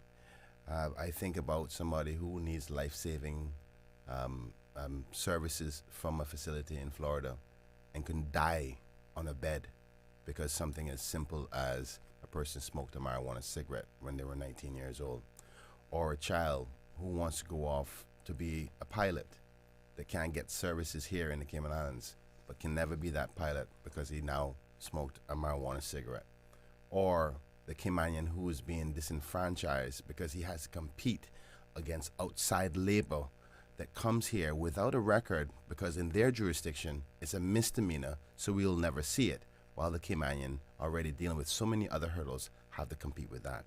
That's what we're trying to address. At the same time, stopping people from using it and addressing their addictions if they're ever caught with it. But it's above the record. And but the elected arm, when passed this referendum, is committed to respecting the people's will. So whether you say no or you say yes, we will be guided by that. So thank you, Osi. I want to thank all of our panelists as well, and to remind you that segment 4 will resume shortly. That segment will be about Cruz Berthing facility, and of course, the Deputy Premier, Honourable Kenneth Bryan, will be debating himself, sort of. No, we'll talk about the absence of others. I think it is important, to speak about the absence in the room of others, and so the elephant in the room is not really here. Right, yeah. And it is becoming, to me, one of the most contentious issues. And if you listen to the airways and the ads that are going out there, they probably have just as many ads as the individual candidates or the political parties, or maybe even more. Yeah. Of course, that's good for revenue. But, yeah. Yeah, actually where the money is coming from. Right. Thank you all once again, and thank you to the panel. Thank you. Paul, I'm going to throw it over to you now, and we'll soon return with the Honourable Kenneth Bryan, Deputy Premier of the Cayman Islands.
Evening, good night, and welcome back to the Radio Cayman studio. We hope and we trust that everyone so far has been enjoying, that you have been enjoying the debate. That last one was a much more robust. Yeah. I'm not sure whether or not it was the particular topic, or what, but it certainly brings out, so many different perspectives, in relation to it. And I think it was a healthy one. Extremely healthy, I think if everybody get an opportunity to watch, then they would be able to have an informed decision. Yep. So just in case, Minister Bryan or Deputy Premier, that you don't know what the referendum question is, let me repeat it just for our audience. So should the Cayman Islands develop cruise berthing infrastructure? What does that question reveal? What is it seeking? The component to that, why it says cruise infrastructure rather than cruise pier, is because the government was of the view that we wanted to be flexible enough in its the overall vote to say that we were not only thinking about just the pair alone, because ultimately what we're trying to solve is to put in infrastructure that will be adequate enough to service the industry as it evolves. And part of that involvement is the increased size of ships. So infrastructure could be a pier, but it can also not necessarily be a pier. So that's why we said infrastructure. But most people see it as a pier. That would be the most immediate. But in order for us to deliver the commitment of the best environmentally friendly and cost efficient one, we wanted it not to only just be seen as a cement slab, as most people sometimes visualizes it. So that was the thinking as to the question. The other part that is important to note is, yes, this was a very sensitive topic in the last election and the last administration, which triggered for the first time a people's initiated referendum, and democracy was well and healthy. And I'm very proud of those persons who participate, because it's important that not only on cruise topics, but any topic that we have public participation. But the reason why I, as Minister of Tourism and part of the current government and previous government, felt compelled to bring this to the people is because of the severity of the projections of the future. We have moved from 2019 of 2 million passengers, 2018, 2019, 2 million passengers, now to just over 1.1 million, an almost 50% drop within 6 years.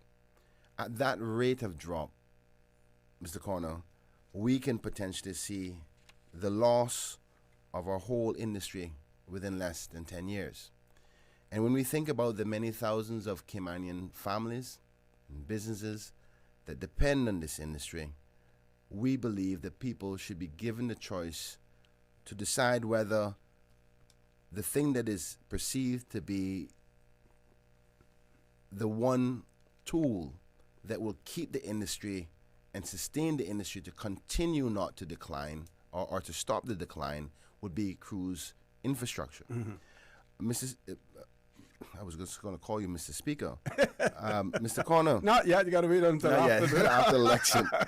Mr. Corner, this is not about increasing cruise passengers. This is just about maintaining what we have. The government has done a report by the Economics and Statistics Office that suggests a 5.2 annual decline over the coming years.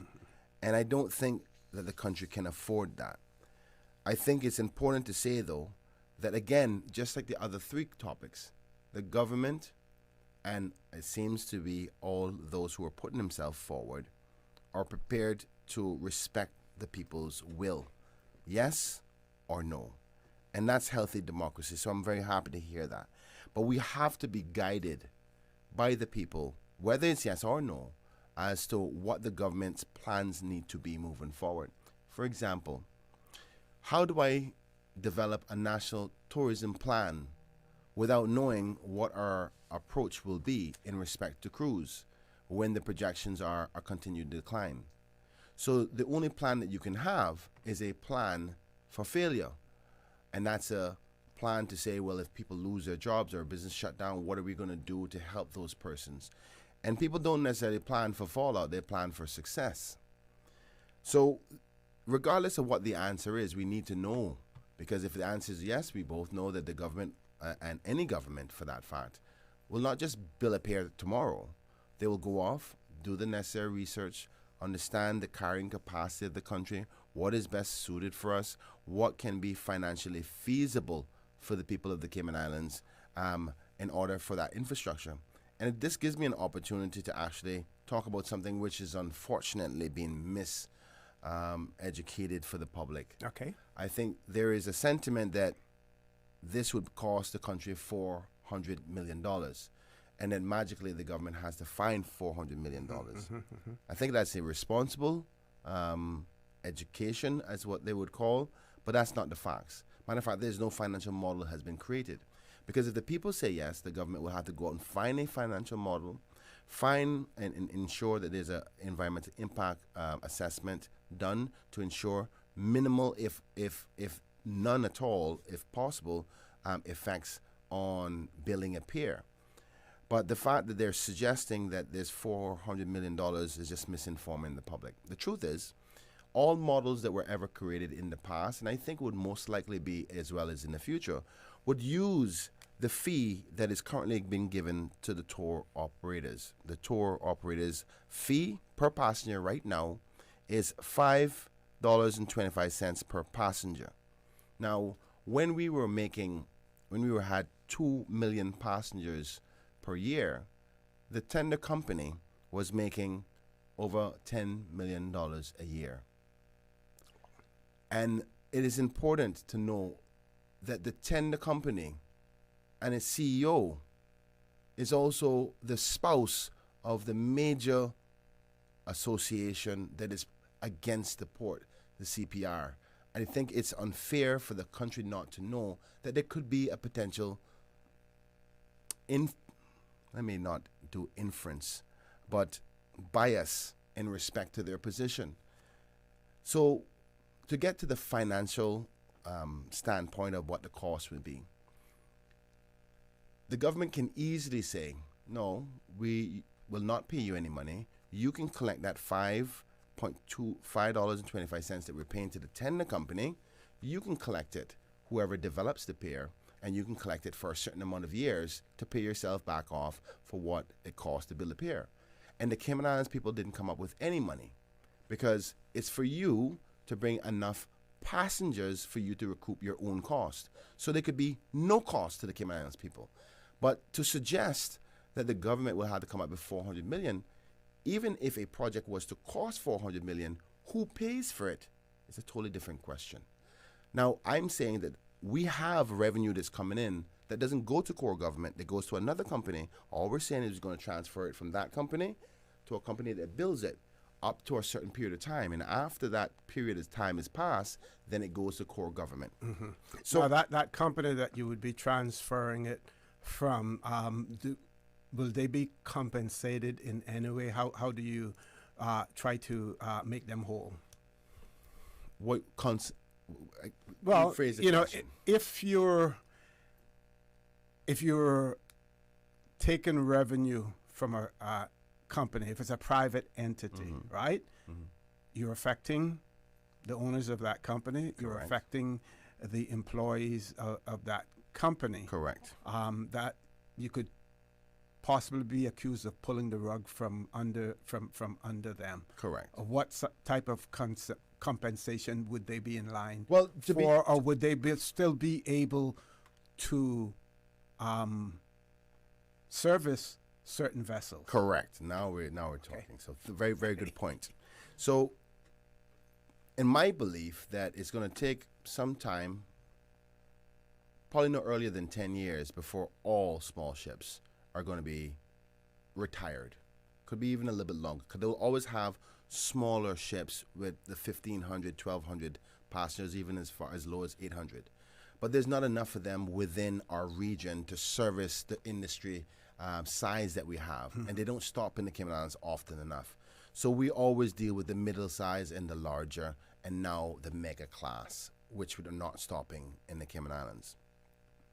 So I know that even if we were to build a pier, and just one pier, and you had 2 big ships alongside that, it would only be the fee for those passengers coming off the ship that would go to the builders of the pier. If there's other ships that still are anchoring, that are smaller vessels that need to be tendered, that tender company can still make the money from that.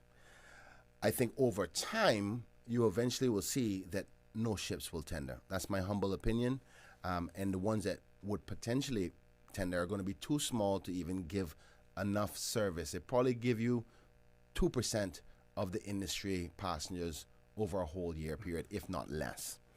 So we saw the projections and the potential train that is coming that will negatively affect job creation, businesses, also our local attractions like Turtle Farm, Pedro St. James, that will lose out on revenue. I had some interesting points that are the negatives of what will happen to Turtle Farm if the cruise industry continues to decline.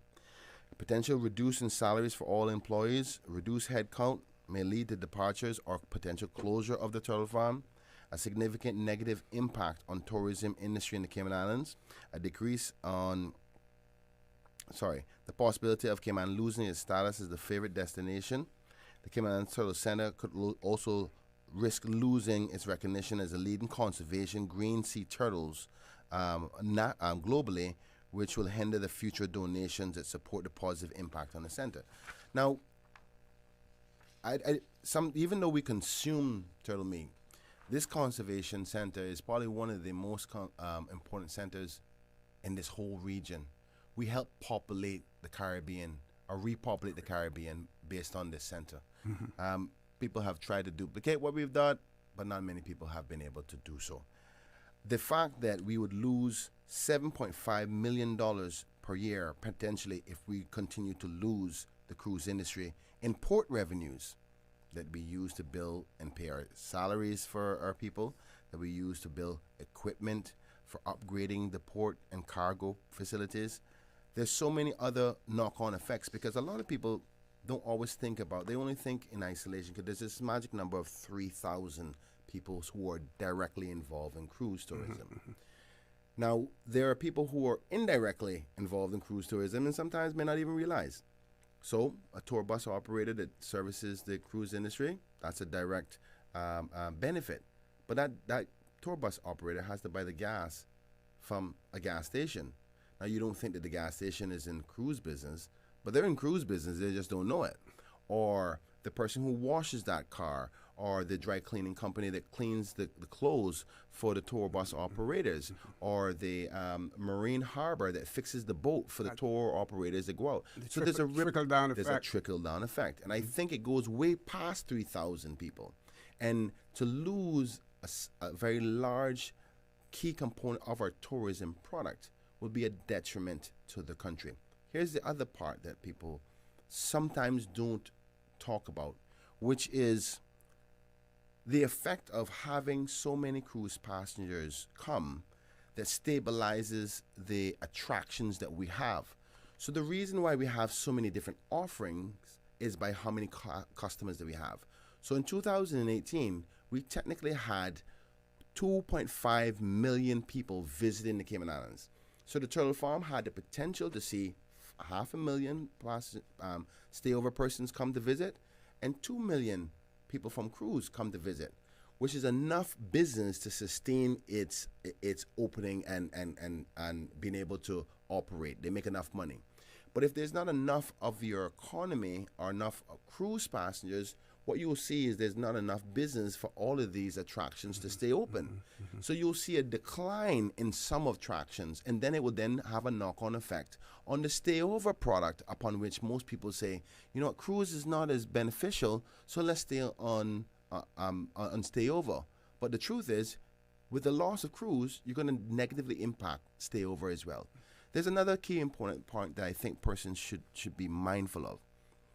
We always talk about what are the benefits of stayover compared to cruise. And people say, well, you know, stayover spend more money. And so it's a greater value proposition to the Cayman Islands. And I totally disagree. And I'll tell you why.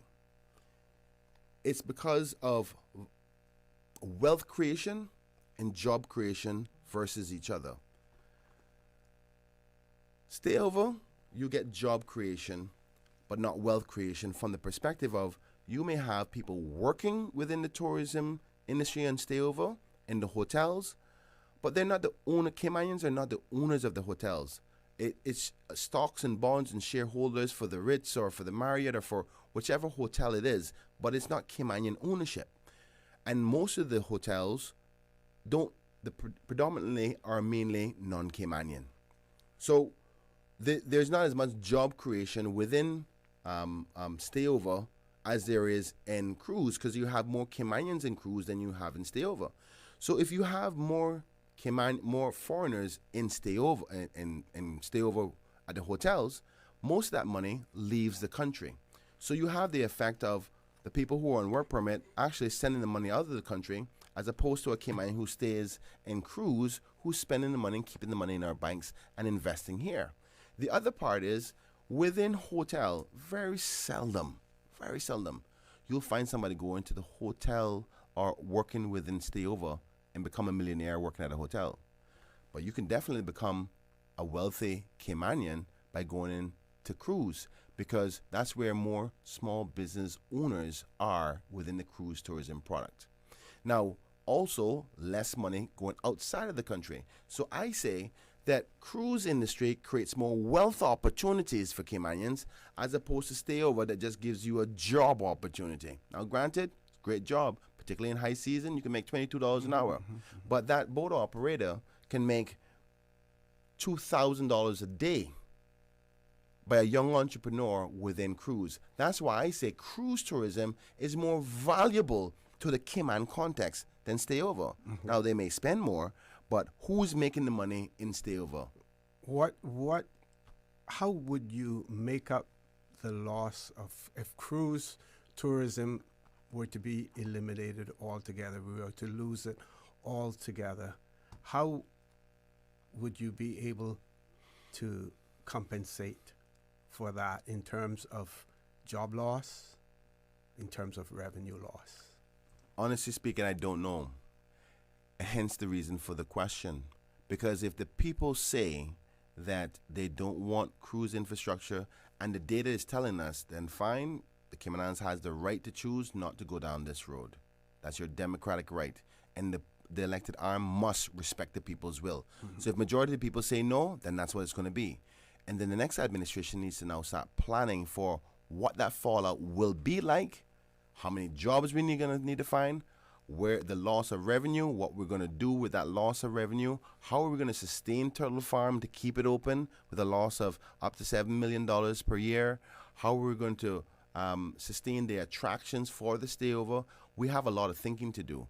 And before it gets too late, because the numbers are projected to get slowly decline every year moving forward. So we need to know what the people's position is before the train hits. So we're planning for that train to come. It's either one, you build a rail so to misdirect that train to go a different direction by building a pier, or prepare for the train to hit you and brace yourself. So I can't tell you what that amount is going to be, but I know it's going to be a substantial amount. Have those entities who are opposed to any pier infrastructure, have they offered any alternatives that you know of? Honestly, I don't think so. The sad part about this is that as a government, we've tried to be as neutral as I possibly could as minister. I've offered those who oppose it opportunity to go across the sea, paid for, hotel, flights, the whole works, to go to the cruise conference to get the data. Say, listen, come and look at it for yourself. Don't just listen to me. This is real. They didn't come. I've asked them to participate in a debate. They didn't come. They were asked to come here tonight to put their position. They didn't come. And I think it's sad. It's a sad case, because I don't want the public to only take the information from me, but I want them to compare the two positions and make an informed decision.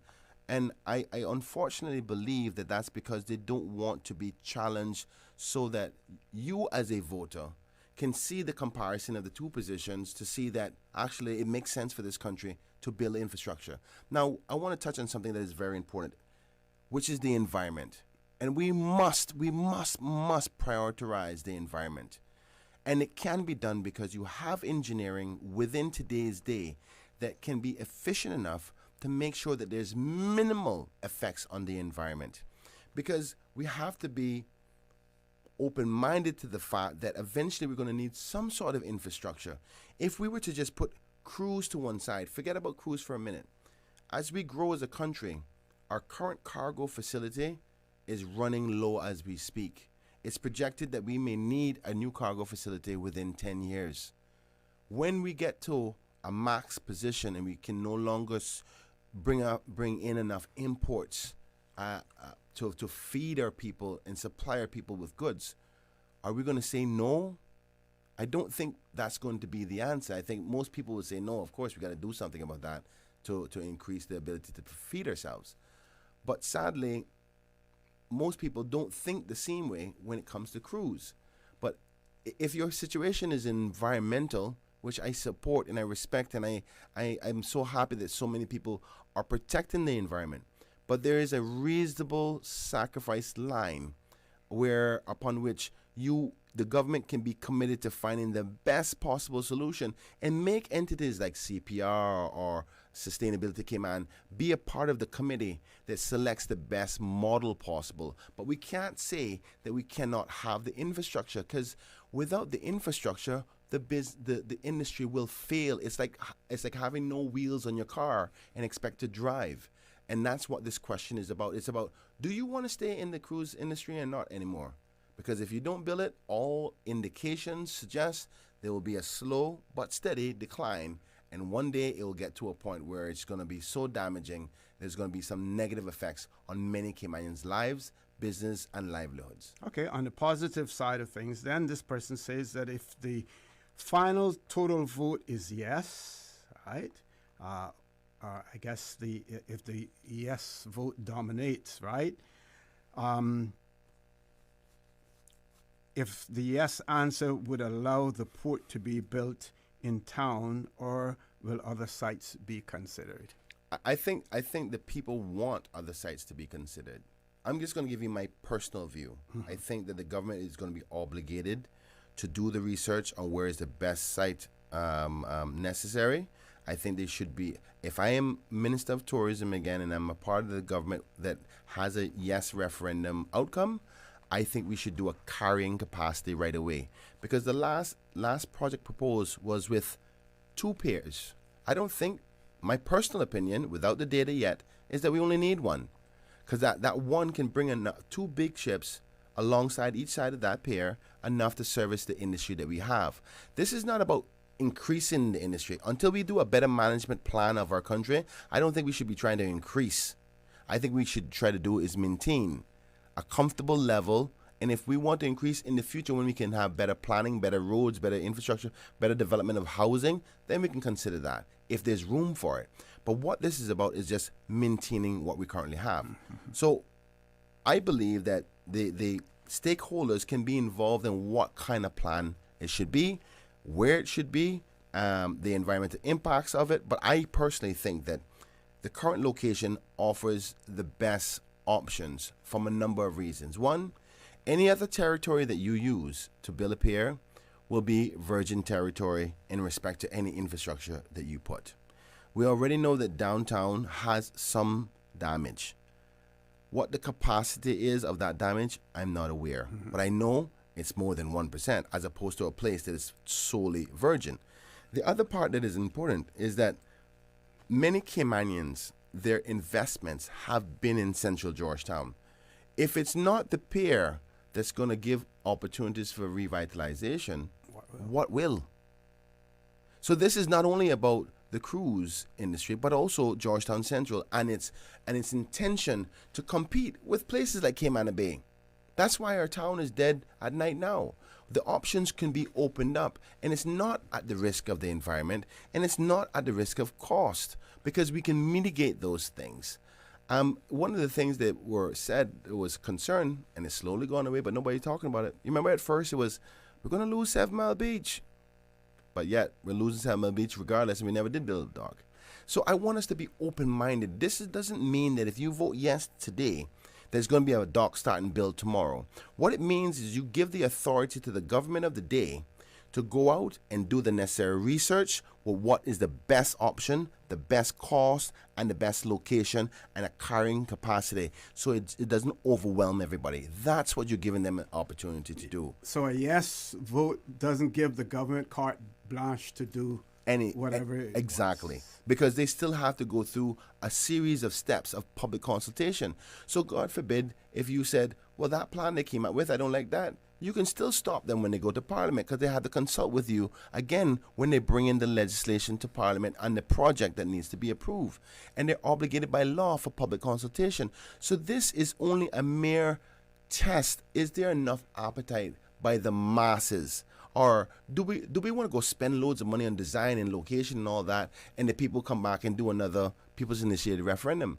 And then it would be a waste of money. So this is just to find out, do you want us to do this? Because if we don't do this, there are going to be consequences.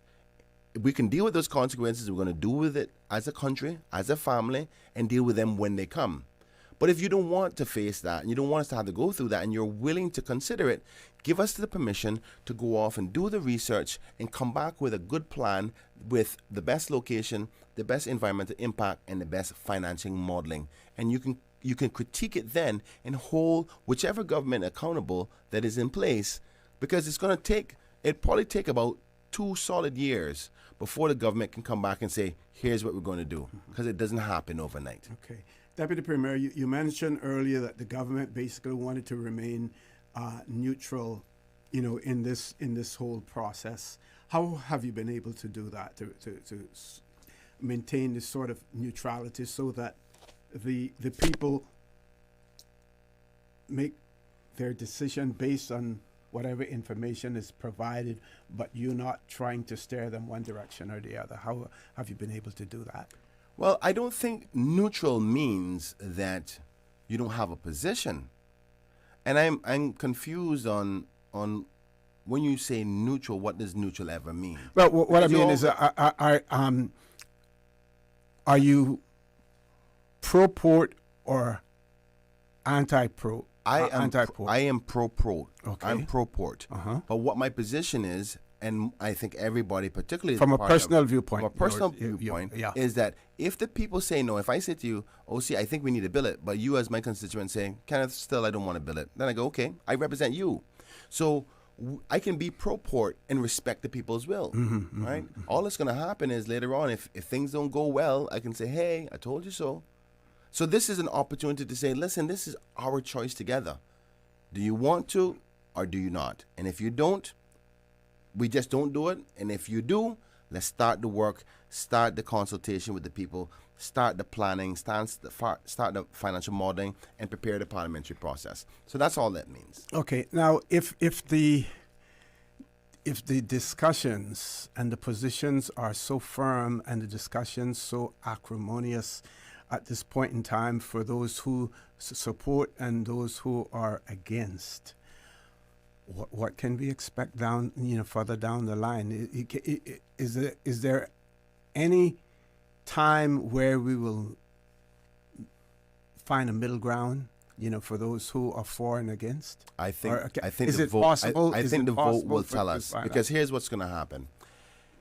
And I think it's going to happen with a resounding position one way or the other. I think that those persons who are against it, for whatever reason, if you had a 75% saying yes, I think they will say, I have to respect my peers, this is where we're going to go. So at the very least, let's try to find the best one we can. If there's a resounding no, I think most people will say, okay, well, if this train is going to come, I'm going to start transitioning to a different business and plan to be out of it. Because I think even if all of us need to make a decision in a room and you get outvoted, eventually you succumb to that vote. So I don't think that it will be as acrimonious as it is now. Of course, it's acrimony now. I expect those persons who don't agree with the position I've taken or ACT or CPR to get along right now, because they're trying to convince the masses of their position.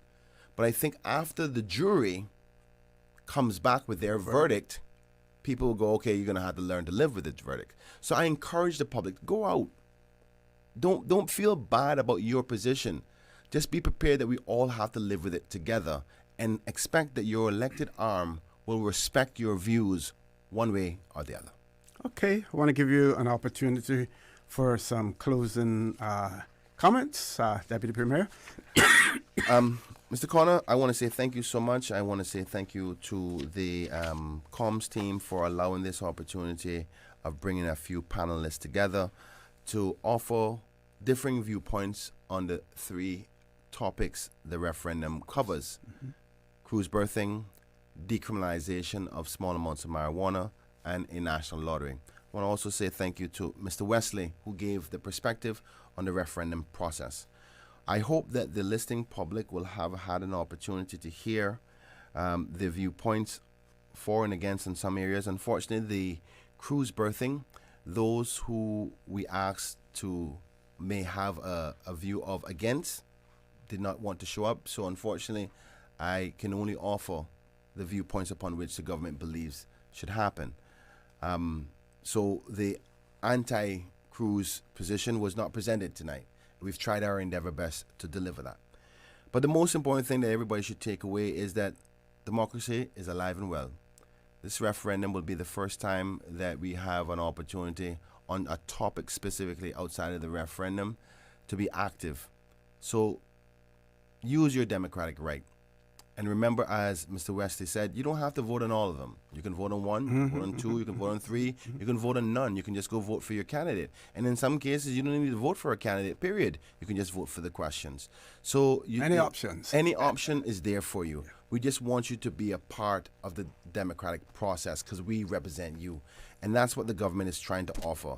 And regardless of the outcome, from the elected arm perspective, at least provide the next 19 members with some direction on these three matters. And that's the purpose of this discussion tonight.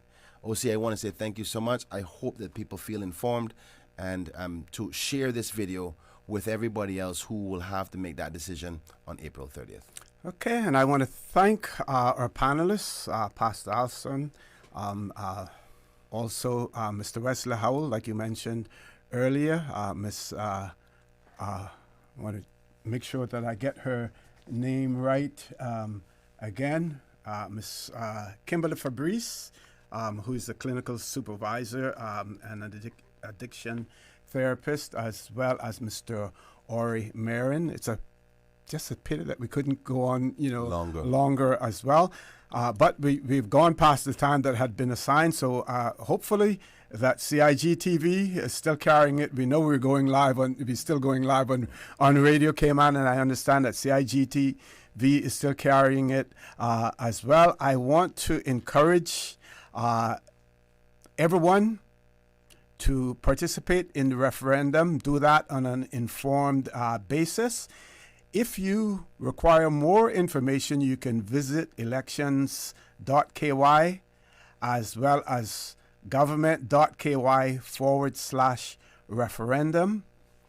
I urge you to watch the replay of this panel discussion on YouTube as well. Say to you good night and thank you for tuning in, and welcome you to join me tomorrow morning at 7:30 on For the Record as well. Folks, have a good night. Please stay safe. And as usual, we ask the good Lord to bless these three beautiful, wonderful Cayman Islands.